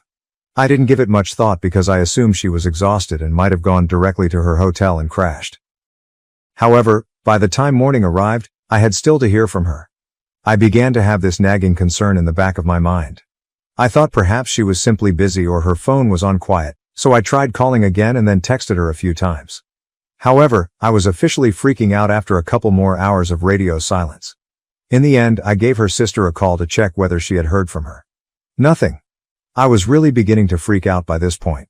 I even went so far as to call her friends, who were meant to accompany her on the trip, in the hopes that perhaps her phone had malfunctioned or she just hadn't had time to check in. However, since they weren't traveling with her, they were also perplexed when I contacted them. Back at home they were enjoying coffee while seated 2 streets away. It dawned on me then that she wasn't traveling with pals, wasn't on a girls' trip and hadn't gone anywhere with anyone. She simply vanished. It seemed as though my stomach had fallen through the floor as I sat there with the phone. I was unable to comprehend it. Why would she tell me such a lie? Why wouldn't she notify me before leaving? I attempted to persuade myself that it was an error of some sort, such as perhaps she had missed a flight that connected or that she had been unable to contact due to an emergency.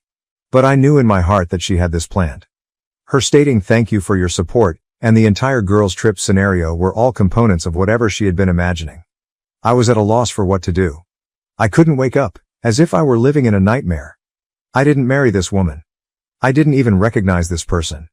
The coldness, the way she had stopped discussing our future and those small digs about my appearance and health all began to make sense. I simply hadn't noticed, or perhaps I hadn't wanted to see that she had been drifting away for a while. I just sat there looking at my phone that night, hoping for a call, a text or anything else. However, nothing materialized, and I knew in my heart that it wouldn't. I remember lying there and staring at the ceiling when I woke up the following morning, thinking that it was all just a bad dream. But when she saw that her side of the bed was empty, reality set in. In fact, she had gone. She gathered her belongings and disappeared.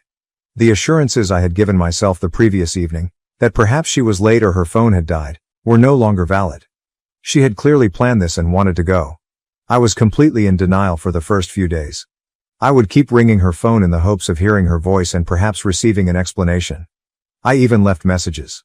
I kept leaving them in the hopes that she would understand, even though I was half the time at a loss for words. However, I only received quiet, which strangely made things worse.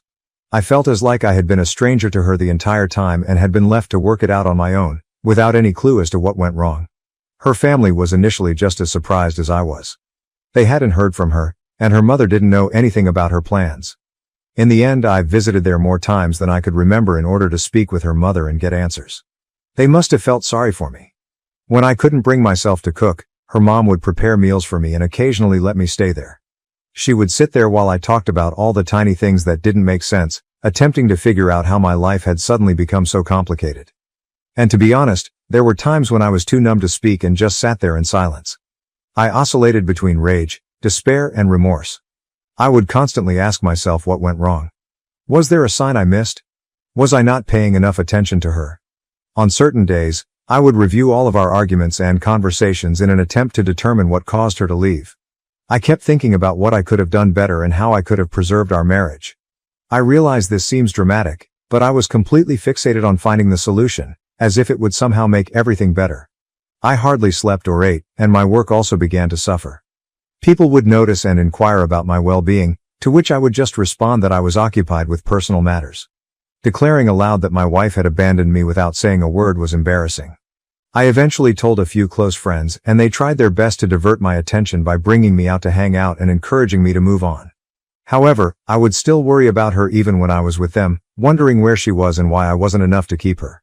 The incessant inquiries from strangers, neighbors, relatives, acquaintances, and even former coworkers who had heard I was married, were among the worst aspects. "How's married life treating you?" And "How's your wife?" are the questions they would pose. It was always like pulling off a new scab. I would just smile and tell them that everything was good because I lacked the courage to tell them that she had left, but every time I uttered that lie, it seemed more weighty. The only thing that worked in the end was therapy. Although I had never gone before, I realized I couldn't manage it alone after a few months of hardly functioning. I thus located a therapist and began attending once a week. It was beneficial to speak with a neutral person who was unfamiliar with her, me, or any of our baggage. I would express my rage, betrayal, and the void she had left in my life. I would talk endlessly about the restless evenings and how I would lie awake repeatedly reliving everything. The therapist assisted me in realizing that she chose to leave, and it was her decision, not mine, and that there was no magical moment that would have kept her here. It was a difficult pill to take. I thought for a long time that I was flawed in some manner, which was why she had left me, but gradually I began to view things differently. I chose to overlook her long-standing coldness and distance, assuming that things would improve on their own. I persuaded myself that I could maintain my composure and that our marriage could be saved by my own efforts alone. The realization that it wasn't hurt. As time passed, I began to restore my life in tiny increments. It wasn't until she departed that I realized how much I had lost in our marriage.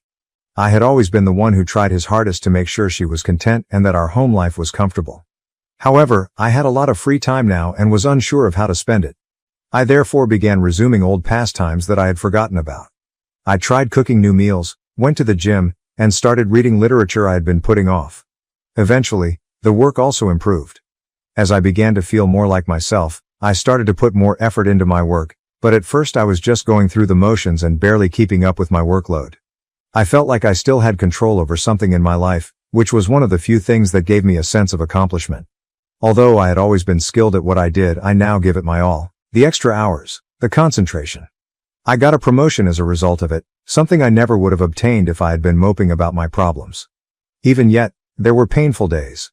A picture, an old movie ticket stub, or other small items that brought back memories I tried to ignore would occasionally remind me of her.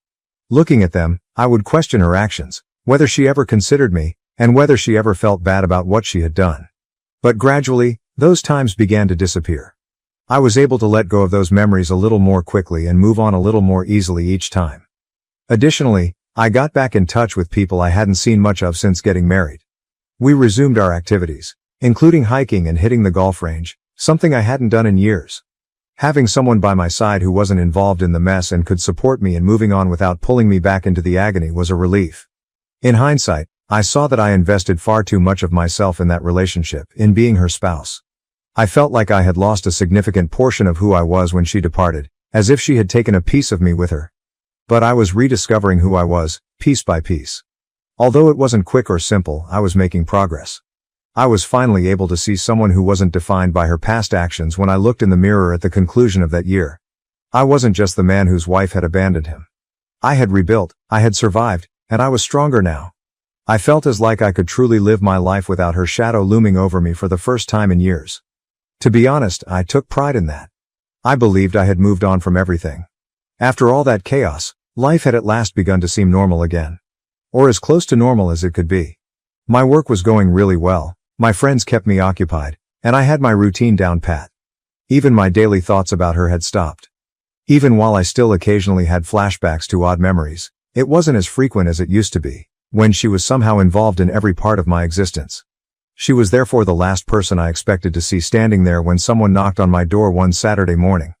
But there she was with a baby at my doorway. I went cold. It was like witnessing a ghost, and for a moment my brain simply stopped functioning. Though perhaps a touch worn down, she still had her typical appearance. She looked at me as if she genuinely believed that I would be delighted to see her. And yes, it really got to me because I had assumed I was no longer interested. As it happens, meeting her again evoked many feelings I had previously suppressed. At first, I just stood there and stared without saying anything. She asked, "Can I come in?" With no embarrassment after grinning at me as if nothing had happened. The nerve. Really, she just shows up here as if I should be welcoming her back with open arms after everything she's done. However, I maintained my composure and assured her, "No, you can stay there and explain."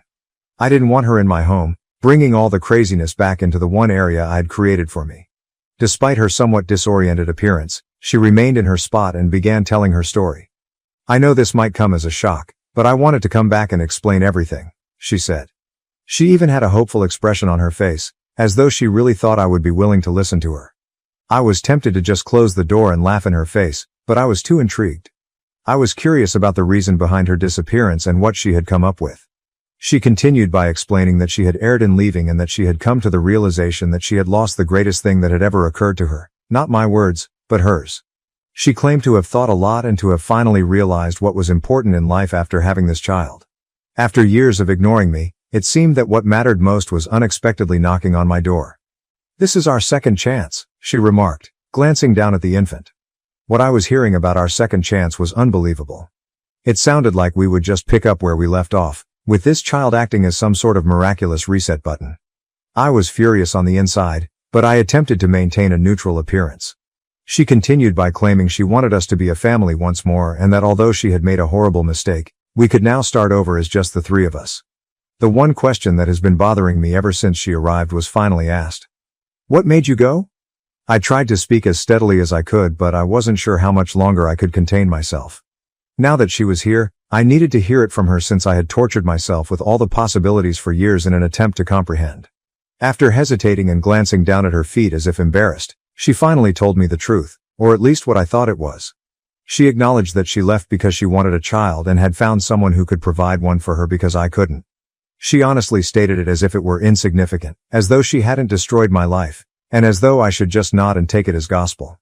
She clarified that although the man she had left didn't stay, she had already given birth and knew she wanted me back by that point. As simple as that. Easy. I paused to think about what she was saying. Here she was confessing that she had left me, fled with a man, and had his child, and now expecting me to accept it, as if I would simply forgive and move on. "You went, met someone else, and had his baby, and now you think you can return and act as if nothing happened?" I asked her. She broke down in tears and apologized for her terrible error. However, I was completely unmoved by that. She kept talking about how she knew we were meant to be together and that I was the person she really loved. To be honest, maintaining a straight face was difficult. She sounded so naive that I was shocked. Her expression was one of desperation, not love, and I could see it. She then attempted to guilt-trip me by talking endlessly about how difficult it had been for her to be a single mother. In fact, she attempted to paint herself as the victim in all of this, acting as though her decisions hadn't brought her to this point. She assured me she was prepared to work things out this time and that she wanted my help. I couldn't stop wondering, who does she think I am? I listened to it all as I stood there, but I had had enough. I told her bluntly, "You have to live with the decision you made a long time ago. Here, there is no second chance." She appeared astonished, as if she had never even imagined that I would say no. As if she truly believed she could simply saunter back into my life because it would suit her. She became irate just when I thought she would finally understand and depart.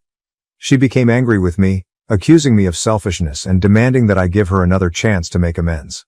She said that she could have taken half of everything and divorced me at that time if she had so desired. She even had the audacity to remark that the house should still belong to her. I felt a feeling of relief as I realized that I was now seeing her for who she truly was, as if her true colors were being revealed in front of me. I didn't raise my voice or quarrel with her. "We're done," I simply remarked, glancing at her. "You finally have the life you've always desired. I no longer have responsibility for this." I cut off any last statements she might have had by closing the door in her face. I was struck with a peculiar sense of serenity as I stood there and heard her muffled screaming coming from the other side of the door. She might shout, knock, weep, anything. However, I knew I would never allow her to return. The woman I had married and loved was no longer with me. This stranger, who believed she could pick up the pieces whenever it was convenient for her, took her position. Feeling lighter than I have in years, I moved away from the door and took a seat. I believed that was it after I shut the door behind her. I assumed she would understand and simply walk away. Instead, though, she began pounding on the door and shouting various things. The nerve seemed unbelievable to me. She had the gall to stand there and insist that I listen to her while I was in the one place that was truly mine, the only place I had been able to recover from the disaster she had left me in. I initially considered ignoring it and letting her scream till she became weary. But then I started to wonder. I was curious to know what kinds of excuses she would offer this time. In order to let her know that I was paying attention, I slightly opened the door, but not enough to let her in. She appeared to be astonished that I hadn't given her the response she desired, as if she had just been slapped across the face. As if we were having a typical argument and not coping with her abandonment, she began a lengthy monologue in which she expressed her willingness to forgive me for closing the door on her and her want to start over.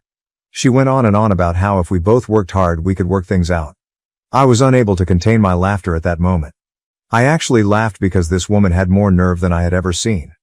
When I did that, she appeared enraged, as if I should feel guilty for not paying attention to her. "You left," I informed her. "You tossed everything away while you had the chance. I won't just act as though nothing occurred just because you want to." She began repeating things like, "You don't understand how hard it was for me." As her cheeks flushed, she continued by talking about how she had been so lost after leaving and how she had discovered her error too late. However, I didn't believe it. I informed her that she had taken the decision to leave. She had plotted it, made up a falsehood about it, and then carried it out. Now her remorse meant nothing. She lost her temper at that point. Her entire tone shifted. She stopped the melancholy, repentant act and began to attack me, accusing me of unfairness and lacking the grace to give her another chance. In fact, she dared to declare, "I could have taken everything from you back then if I'd wanted to. I could have stolen half of your possessions." I simply stood in awe. This woman, who had abandoned me without saying anything, now believed she should be compensated in some way for not attempting to defraud me, as if she should be commended for not being as awful as she could have been. I said to her, "What the heck? Should I feel thankful that you simply left me without taking anything with you?" She looked at me with a mixture of fury and another emotion on her face, possibly desperation or remorse, but to be honest, I didn't give a damn by then. I had just finished. That was where all the years I had spent questioning myself, feeling bad, and wondering if I was somehow to blame for her leaving vanished. I felt as though the burden I had been bearing was finally lifted when I saw her for who she truly was. But she wasn't finished.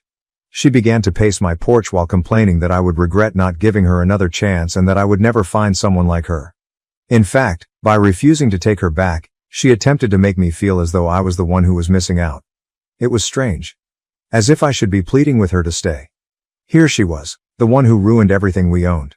She became more louder and continued to complain about how I had forced her to leave in the first place when she realized I wasn't going to back down.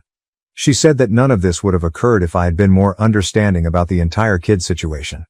Her reasoning seemed to indicate that I had failed her as a husband because I couldn't conceive, which somehow excused her from leaving to have a kid with someone else. The mental acrobatics were amazing. To be honest, I was shocked that she was attempting to blame me for her decisions.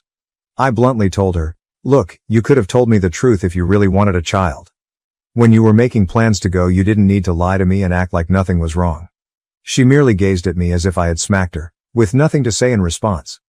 However, I prevented her from speaking.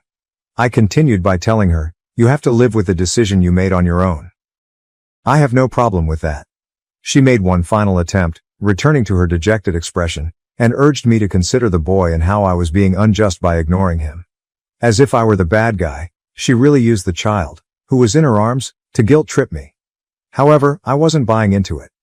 "I don't know that child," I informed her. "I'm not involved with him. You are not mine, and neither is he. That was the end of it. I could see her coming to terms with it at last. She was aware that I would never change my mind and that I would never allow her to return to my life. I could see the rage waning and being replaced by something else, either genuine regret or simply exasperation. However, I didn't care. She had attempted to walk all over me and expected me to smile and give her credit, but now she was simply a stranger. For a few more seconds, she stood there as if she was waiting for me to decide to call her back. I didn't say anything else though. When it finally hit her that I meant every word, I just stood there and watched her expression. I closed the door without giving it another glance. I didn't wait for her to hit me again this time. In my heart, I knew that I had already made up my mind and that there was no turning back. I don't know, but I left the door with the impression that I had finally prevailed. It was over, even though she had spent so much time hoping to return and use manipulation to get back into my life. I had freedom. Neither for her nor for us was there going to be another chance. She was now only a memory, one that I had at last relegated to the past. I felt like I could breathe again after all those years of suffering and shame. And what do you know, it was pleasant. I felt a peculiar calmness come over me as soon as I shut the door behind her. I no longer felt sad, furious, or even astonished. It was as though all of the remorse, guilt, and incessant wondering that I had felt for her over the years simply disappeared. I was prepared to move on since I had at last found the closure I didn't realize I needed. This time, it was truly over. Naturally, though, things didn't go as well as I had intended. Her mother texted me a few days later. She apologized, stating she was embarrassed by her daughter's handling of the situation and that she had attempted to reason with her, but clearly it had failed. Her mother was a decent individual. She had been of great assistance to me since her daughter left, and I could see that she was truly distressed by the situation. Although I had nothing against her, I didn't want to be dragged back into that situation. I simply said, "Thanks for checking in," and that was my only response. I wasn't going to waste time justifying my choice, and I wasn't going to offer her mother any more information. She knew it was over because she understood. I learned tidbits over the course of the following few weeks via social media and mutual connections. She had apparently returned to living with her parents, and things weren't going well. The father of the child, the man she had left me for, had nothing to do with it. He had bailed out totally. She was left to figure things out on her own because, apparently, he hadn't committed to the long term. Few individuals were eager to help because she had essentially burned every bridge. Her former friends, who had supported me when she first vanished, didn't feel sorry for her. They weren't eager to get drawn back into her drama because they had all moved on. You can't hold them responsible. Her parents weren't too happy either. They didn't have enough money to sustain her and the child. I was aware of this since her father called me shortly after her mother texted me. Curiosity overcame me and I nearly didn't respond. He mentioned that they were having financial difficulties and implied that perhaps I could be of some assistance. He was courteous but straightforward. He continued talking about the infant and how difficult things were for them, saying, "We know you cared about her once." I listened courteously, but I couldn't help but giggle a little, not aloud but you get the idea, when he began to explain that his daughter only needed a little help to get back on her feet. I politely informed him that his daughter made her own decisions and that I was neither in a position nor in the right frame of mind to assist. Since he didn't pursue it further, I believe he understood the message. Her pals, whom I hadn't spoken to in years, began contacting me the next thing I knew. Some attempted to use the guilt angle, claiming that she was going through a difficult moment and that perhaps I could find it in my heart to give her another chance. She even had the audacity to say that the child needed a father figure and that I shouldn't allow my resentment stand in the way of my efforts to assist him. However, I refused to back down. I refused to allow anyone make me feel guilty for making my own decision at last. I had given that woman all I had after years of feeling inadequate, and she had tossed it all away. Instead of relying on me to save her, she should at least take responsibility for her decisions. The calls and messages gradually decreased in volume before ceasing completely.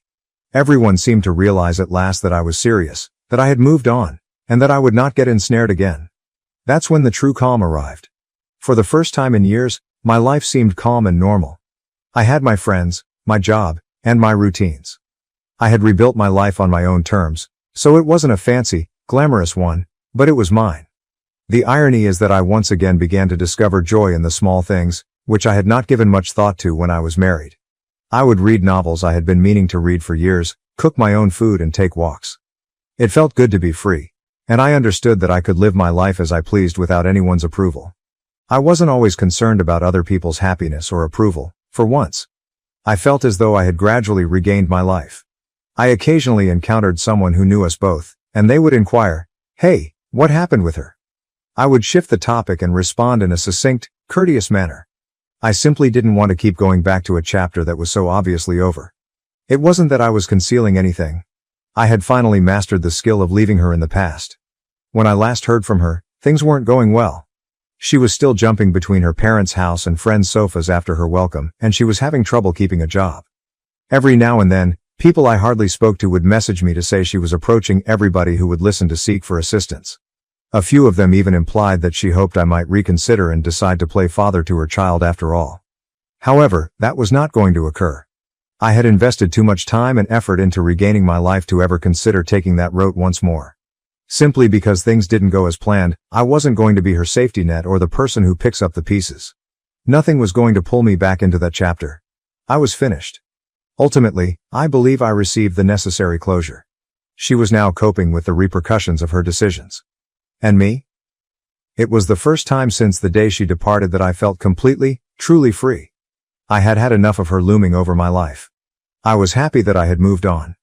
Not in a grand theatrical sense, but quietly, contented. And what do you know? That was sufficient. I sincerely appreciate you staying until the very end. Please remember to like, share and subscribe if you truly enjoy our videos. Enjoy your wonderful day. My family sued me to give my house to my golden child brother. Later, they kidnapped my wife, claiming they were saving her from me. I've been harboring this grudge for years, and I'm not sure if I'm seeking guidance or if I simply need to vent. It's difficult to describe, but I suppose I've always known that my family didn't really love me, not in the manner that I should have. My brother, Ryan, is 17 years old and I'm the oldest sister, 24. 7 years is a great enough distance for us to never truly get along. To be honest, I believe that things began to go south as soon as he was born. I could tell as a child that he was the center of my parents' universe. I was just there, and he was their golden child. The more I think back on it, the more I see how messed up everything was. Even if I used to think maybe I was just being dramatic or hallucinating things. For instance, Ryan received a brand new PS5 with everything he could possibly want for Christmas last year. Me, I received socks. Walmart basic white socks, no joke. Even the socks themselves don't matter to me. I could live without them. The thing that bothers me though is that it was the only present I received. As Ryan devoured his presents like a ferocious animal, everyone was gathered around, grinning and laughing. The enthusiasm in the house was all for him. Then there was me, with a little packet of socks in my hand and a phony smile on my face as I was totally disregarded by everyone. What's crazy is that this wasn't an isolated incident. This was how my entire life was. My birthdays? Don't think about it. My family didn't even recognize my birthday until I was about 10 years old. They either forget or stop caring after that. My parents didn't even say happy birthday, so I celebrated my last birthday with college pals. Nothing. No text, no call. For Ryan's birthdays, however, they give it their best. My parents arranged a huge celebration for his 16th birthday last year. They hired a bouncy house, invited all of his friends and relatives, and even hired a magician or other entertainer. They had the entire event catered, and the house was decked out. Like the Super Bowl of birthdays, it was absurd. I wasn't even invited either. Yes, you read correctly. Even my own brother's birthday party did not extend an invitation to me. I only learned about it the day before, and when I brought it up to my parents, they dismissed it, claiming that I was too busy with school to want to attend. To be honest, I tried to forget the entire incident by going out with my friends that day, but even as we spent time together, I couldn't get rid of the feeling that I wasn't welcome in my own family. When my birthday arrived this year, it was the true kicker. Maybe, just maybe, they would at least recognize it, but I didn't anticipate anything. I've learned not to. Nothing. Once more, I spent the day with my college pals. Although it was enjoyable, the tiny celebration they organized for me in the dorms is not the same. Even if it's only a little, your family should enjoy your birthday with you. Every time Ryan turned 10, my parents transformed the house into a ludicrous pirate adventure theme complete with costumes and treasure hunts, reminding me of what I was missing. In the meantime, we enjoyed pizza for my 10th birthday. That was it. And I considered myself fortunate to receive that. The continual reminder that I'm not the favorite, that I never will be, is what hurts the most, not the presents or the parties. I've made a concerted effort to be a good son by doing all they asked of me, staying out of trouble, and getting good grades. However, none of that was important. Ryan has always been charming. He's gregarious, athletic, and everything I'm not. And my folks loved it. I recall being ecstatic to have a younger sibling when he was born. I assumed we would play video games together, be great friends, and hang around like the brothers in movies. However, I quickly discovered that Ryan also had no interest in me. He had all he could possibly want. His friends, his sports. I was merely present. I was the forgotten child, the fallback option. I became resentful of him as we grew older together. At first, I don't think it was his fault, but he began to recognize his authority. In the view of my parents, he could do no wrong. Guess who would be held accountable if we got into a fight? Me. Always me. My parents would simply laugh it off if he made a mistake, or they could even accuse me of not doing enough to assist him. I was always the villain, regardless of what he did. I recall Ryan lying about smashing the TV once. The TV was knocked off its stand as he and his friend were roughhousing. The object was all but broken. Ryan pointed directly at me when my parents got home and said I was the one who had knocked it over. Even if I wasn't at home, you know what? They took him seriously. They confiscated my phone, grounded me for a month, and pretended that I was a criminal. I basically gave up at that moment. In an attempt to escape from home, I began to isolate myself more and spent most of my time in my room or at friends' houses. However, each time I entered the house, it seemed like I was entering a never-ending reminder that I was unimportant. Ryan's room was filled with posters of his favorite sports teams and all the newest technology, whereas mine was tiny and claustrophobic. He seemed to have his own little empire, and I was just a nobody in the background. I will always remember my 18th birthday. I hoped that since I was growing up, they would do something special for me. However, no. It was just another day when I came downstairs that morning. Ryan was playing on his new Xbox, my dad was reading the paper, and my mom was working in the kitchen. No one spoke. Not even a happy birthday card or present. I seemed to be non-existent. I came to the realization that nothing would ever change at that point. Ryan had prevailed. He had stolen everything from me, including my parents' love and care. What's the worst? Most likely, he was unaware that he was doing it. Or perhaps he did, but he didn't give a damn. In any case, it wasn't just the typical sibling rivalry that made me loathe him. I'm referring to *hate*, the kind that keeps you up at night contemplating how much better your life would be without them. I realize it seems drastic, but that's my situation. Anger flares up inside of me every time I see Ryan's face. I no longer find it bearable to be in this family or to be near him. My parents always dismiss my attempts to express my feelings to them, claiming that I'm being theatrical or that I ought to treat Ryan with more consideration. However, why should I? When someone has taken everything from me, why should I be kind to them? I feel as though I'm caught in a never-ending circle of hatred and animosity, and the worst part is that I have no idea how to escape it. All I want is for myself to feel important and valuable. However, I will always be the second best in this family. From here, I have no idea where to go. Perhaps I should break things off with them. Perhaps I should go up to Ryan and tell him how much he has wounded me. Or perhaps I should just continue to separate myself from them and make an effort to live my life without them. I'm not sure. I just know that I can't continue to live this way. No more. My last post was a few years ago, and to be honest, I never imagined that I would return. I believed that the family trouble was behind me forever. However, the nightmare I thought I had escaped has suddenly become worse than I could have ever imagined, since life has a tendency of throwing curveballs. This is a lengthy and convoluted narrative, so buckle up. I took the necessary action after my last post. I cut off contact with my parents. How could I not? I was being tormented by the ongoing disregard and the obvious partiality shown to my younger brother Ryan. I decided to avoid making too much touch. As quickly as possible, I left my parents' house and moved in with a few college pals. To be honest, I felt as though a burden had been removed. Of course though, I still had to earn a living. Since I've always been skilled in graphic design, I began working as a freelancer on Fiverr. Initially, it was only to cover the expenses, but as I gained more customers and established a reputation, it grew into something more. I put in a lot of work, whether it was on the weekends or late at night. I refused to let my achievement be defined by how my family treated me. Then I met her, Megan, and it was incredible. She was intelligent, ambitious, and kind, everything I could have hoped for in a spouse. We clicked right away because she worked as a freelancer managing social media for small businesses. We began working together on projects, supporting one another's professional development. She was the first person, to be honest, who gave me the feeling that I wasn't invisible. She did see me, you know. And since she truly cared about me, She loved me for who I was, not for what I could do for her or out of duty. Our dreams grew as our jobs flourished. After a year or so of dating, we moved in together, and things continued to improve. Our crazy plan was to combine our savings and purchase a home. But we didn't want just any house, we wanted something unique.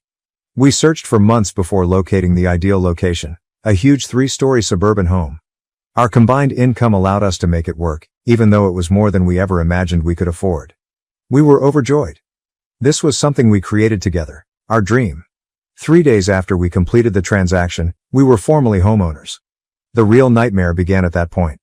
My mother called me 3 days after we moved in. I wasn't even willing to pick up at first. Since I moved out, we hadn't spoken much, and the few times we had spoken, it had either been awkward or resulted in a fight. However, I responded for some reason. As if nothing had happened, she chirped, "Hey honey, we're in town and thought we'd stop by to see the new house." I ought to have been more aware. I should have sensed that something wasn't right. I told her they could come over though, even though I should have known better. I reasoned that it would be better to end the visit than to continue avoiding them. My dad, Ryan, and a woman I had never met before arrived at our front door a few hours later. This is where things start to become extremely strange. My younger brother Ryan, the beloved and golden child, wasn't by himself. The female companion? It turns out that was Karen, his fiancée. She was also expecting a child. Yes, you read correctly. Ryan would soon become a father.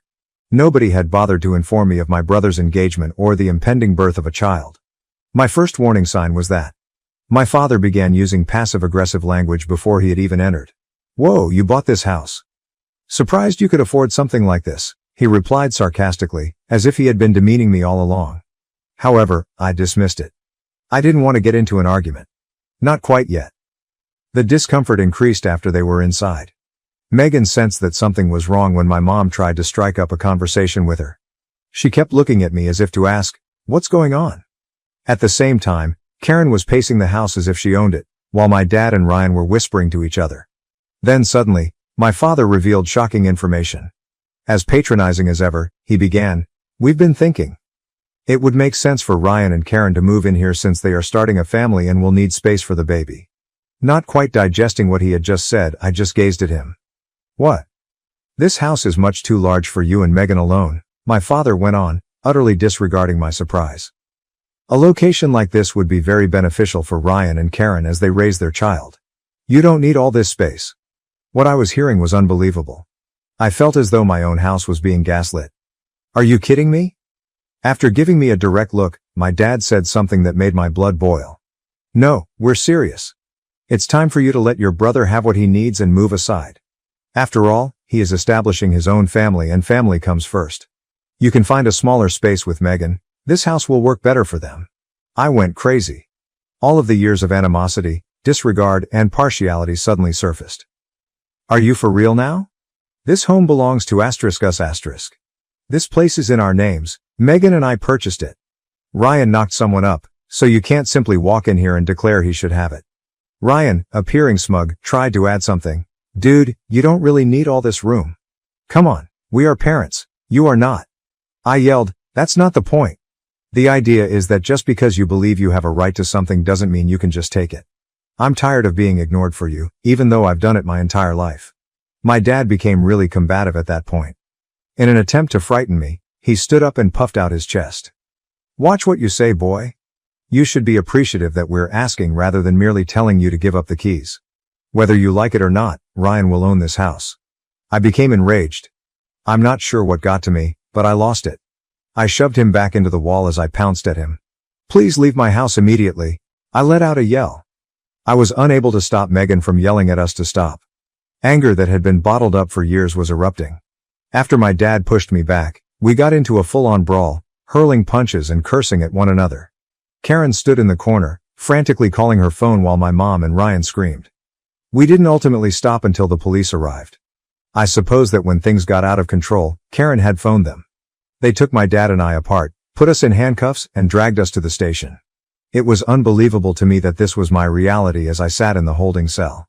I was sitting in jail because my own father had attempted to take my house for my brother. A few hours later, Megan came to my rescue, but the damage was already done. My family was officially irreparably damaged. However, it didn't stop there. It grew worse, oh dear. In his unending brilliance, my father chose to sue me for the house. In fact, he attempted to sue me, saying that Ryan and Karen were more in need of the house than I was and that I ought to give it to them. I was stunned by its blatant insolence. Thus, we appeared in court. I prepared for the battle of my life by hiring a lawyer and gathering all the required paperwork to prove that the house was in my name. The truth is, though, I had something different planned. I wasn't going to overlook the trail that years of emotional and psychological abuse had left behind. I collected information from acquaintances who had witnessed my parents' treatment of me over the years, including emails, texts, and even eyewitness accounts. I took everything to court. In addition to asserting that the house belonged to me, my attorney claimed that I had spent the majority of my youth being neglected and emotionally abused. I had had enough of being the submissive, quiet son. It was time to defend ourselves. Months passed throughout the court case. My dad did everything he could to paint me as the villain. He portrayed himself as a devoted father who only wanted to act in his family's best interests. Ryan and Karen pretended to be the victims, saying that I was being self-centered for keeping the house and that they needed it for their child. However, none of it was successful. I felt as though a burden had been removed from my chest as the final verdict was rendered. In addition to finding in my favor, the judge mandated that my father compensate me for emotional and psychological abuse by awarding me $120,000. It was unbelievable to me. It felt like justice that someone had finally defended me for the first time in my life. I stopped communicating with Ryan and my parents following the court decision. The lies, the manipulation, and the unrelenting favoritism were all too much for me to handle. Having the house to ourselves at last allowed Megan and I to begin rebuilding our lives. However, the wounds caused by everything that transpired will never completely heal. I still find it hard to comprehend how far my parents went to defraud me, even as I write this. Ryan was the golden child, and I was merely an afterthought. But I suppose that's simply the way things have always been. However, it is no longer the case. About 3 years have passed since my previous update, and I wish I could tell that everything has been going well. I believe that everything had finally calmed down after the chaos caused by my dad attempting to take my house. I believed that I had permanently moved on from the family drama. If I've learned anything, it's that no matter how hard I try to keep my distance from my family, they will always want to pull me back into their toxic mess. Before I get into the recent horror, let me just provide some context. Megan and I were married 3 years ago. I can honestly say that it was the best choice I've ever made, and it was one of the happiest days of my life. After the litigation with my dad, I realized that Megan was the only person I could really rely on because she supported me through all the chaos with my family. Only a few of Megan's family members and close friends attended our tiny, private wedding. My brother, parents, and other family members were not invited. I didn't see the point after everything they had done to me, including the abuse, deception, and litigation. I owed them nothing, and I wasn't going to let their toxic conduct to spoil my wedding day. They discovered it, of course.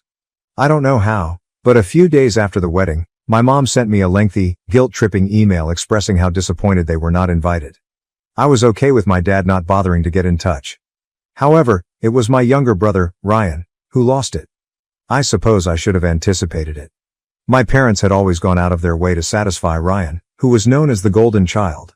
He never accepted accountability for anything in his life, and he always placed the blame for his errors on someone else. The financial status of my parents suffered when the court decided in my favor and mandated that my dad pay me $120,000. They weren't in financial distress or anything, but their standard of living had decreased. Being the pampered brat that he is, Ryan was unable to cope.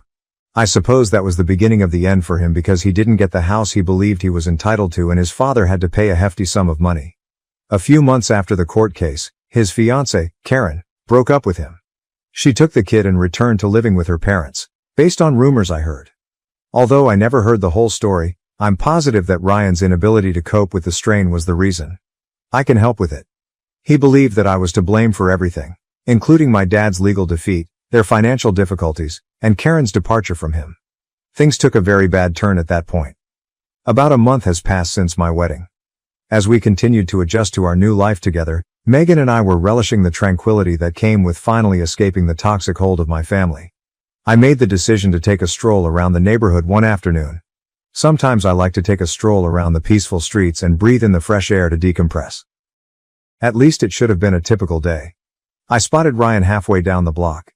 He was standing on the street corner, looking at me with a look of unadulterated anger in his eyes. Uncertain if I was seeing things, I froze for a moment. I didn't know why he was in my area, and we hadn't spoken in years. Ryan. Confused, I called out. What the hell are you doing here?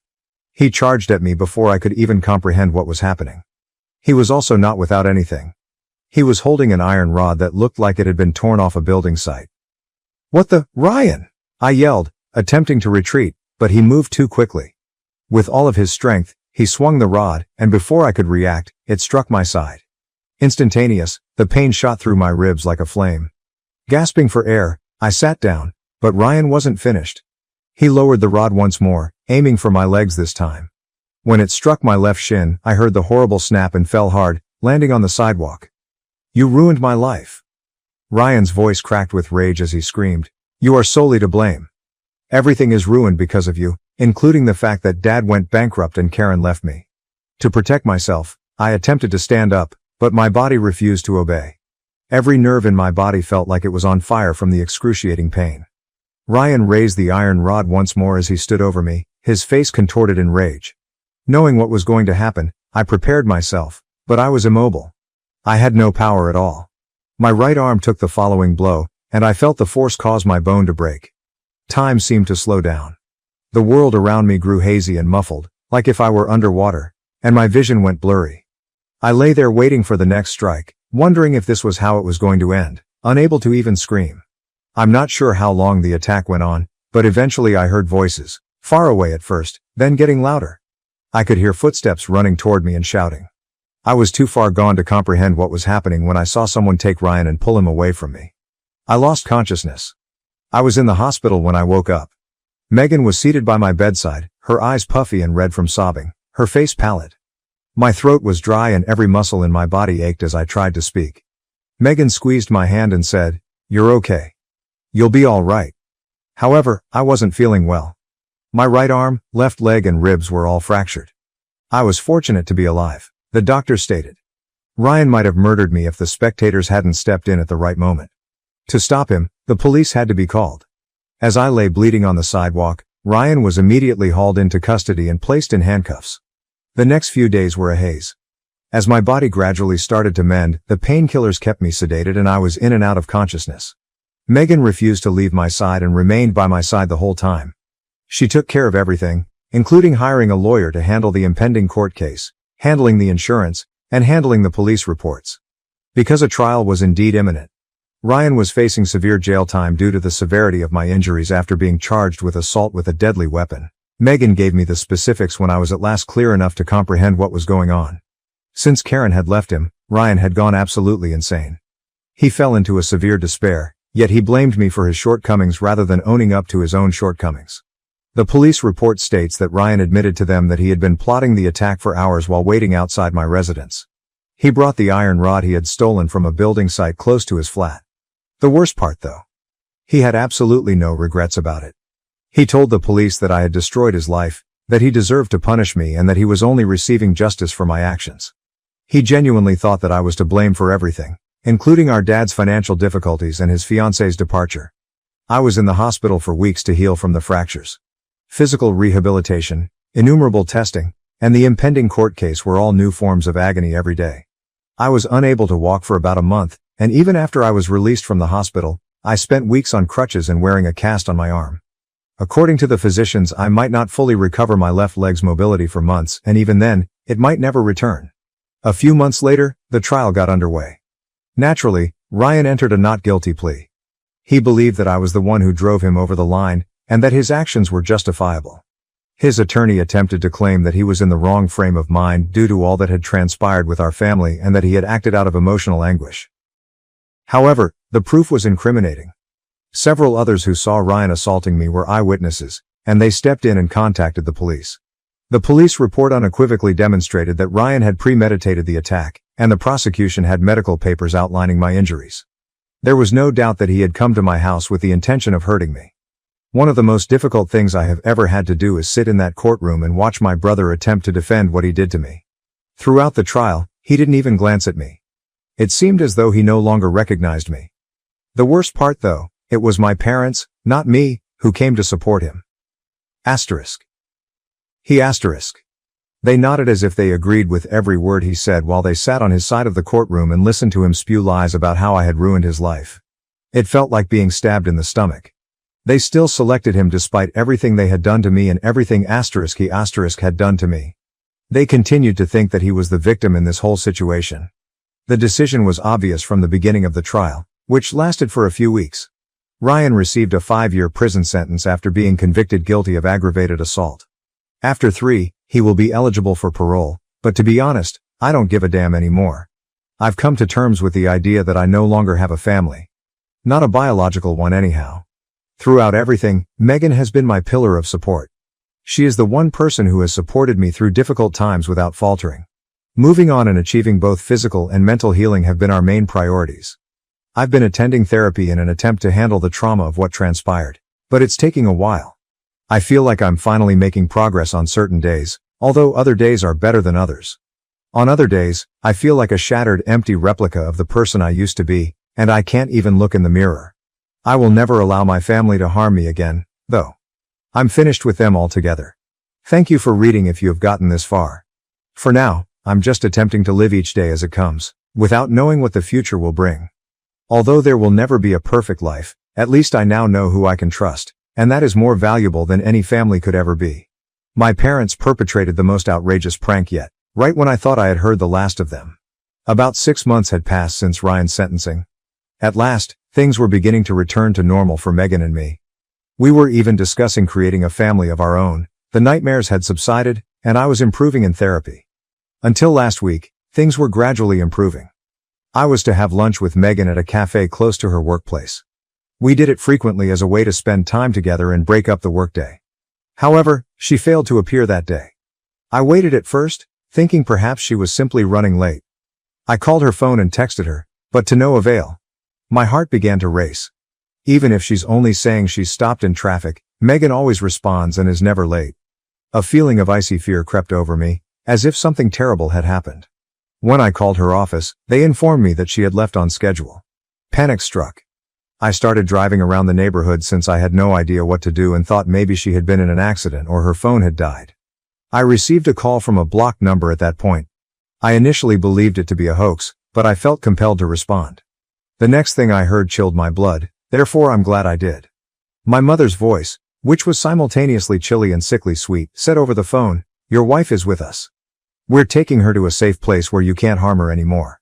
My heart stopped beating. "What the?" I yelled, nearly causing the car to crash. "What on earth are you discussing? Where is Megan? What did you do?" My dad's voice interrupted. "She's with us now. You have twisted her against her family and poisoned her mind. We're acting in her best interests. We're bringing her away from you to a place where she can think rationally." What I was hearing was unbelievable. My wife had been abducted by my own parents. In their perverted story, they honestly thought I was a villain, and now they were stealing Megan, my true love, in the hopes of rescuing her from me. I told them, "I swear to God, I'm calling the police if you don't bring her back right now." I'm not sure how I was able to remain composed. My father genuinely chuckled. "Do you believe that we fear the police? You are not her family. We are. She would prefer not to have you around." Never in my life had I been so blindly angry. I quickly contacted the police after hanging up. I was going crazy while I waited for them to track down the call. I kept thinking about what they were doing to her and where they may take her. It seemed like an eternity as the hours went by. At long last the police called me. Megan had been located. She had been brought to a dilapidated motel on the outskirts of town by my parents. They were trying to deprogram her by keeping her isolated in a room and telling her to leave me and return to the family. Being the fierce woman that she is, Megan had already escaped the room and fled to the lobby of the motel, where she pleaded with the clerk to call the police. She was safe when the police arrived, and my parents were immediately taken into custody. They face many charges, including wrongful imprisonment and kidnapping. I genuinely don't care what will happen to them now, but I don't know. Personally, I don't think they're alive. It doesn't matter what false beliefs they may have had or what excuse they may have given themselves for their behavior. I will never forgive them for attempting to take away the one person who is extremely important to me. The only thing that matters is that Megan is safe now. However, I will always remember my mother's voice when she stated that they were acting for her own good. They seemed to be living in another reality where I was the antagonist and they were the heroes. I have no idea what the future will bring, But I know that I will never again be with them. It's time to at last, genuinely move on.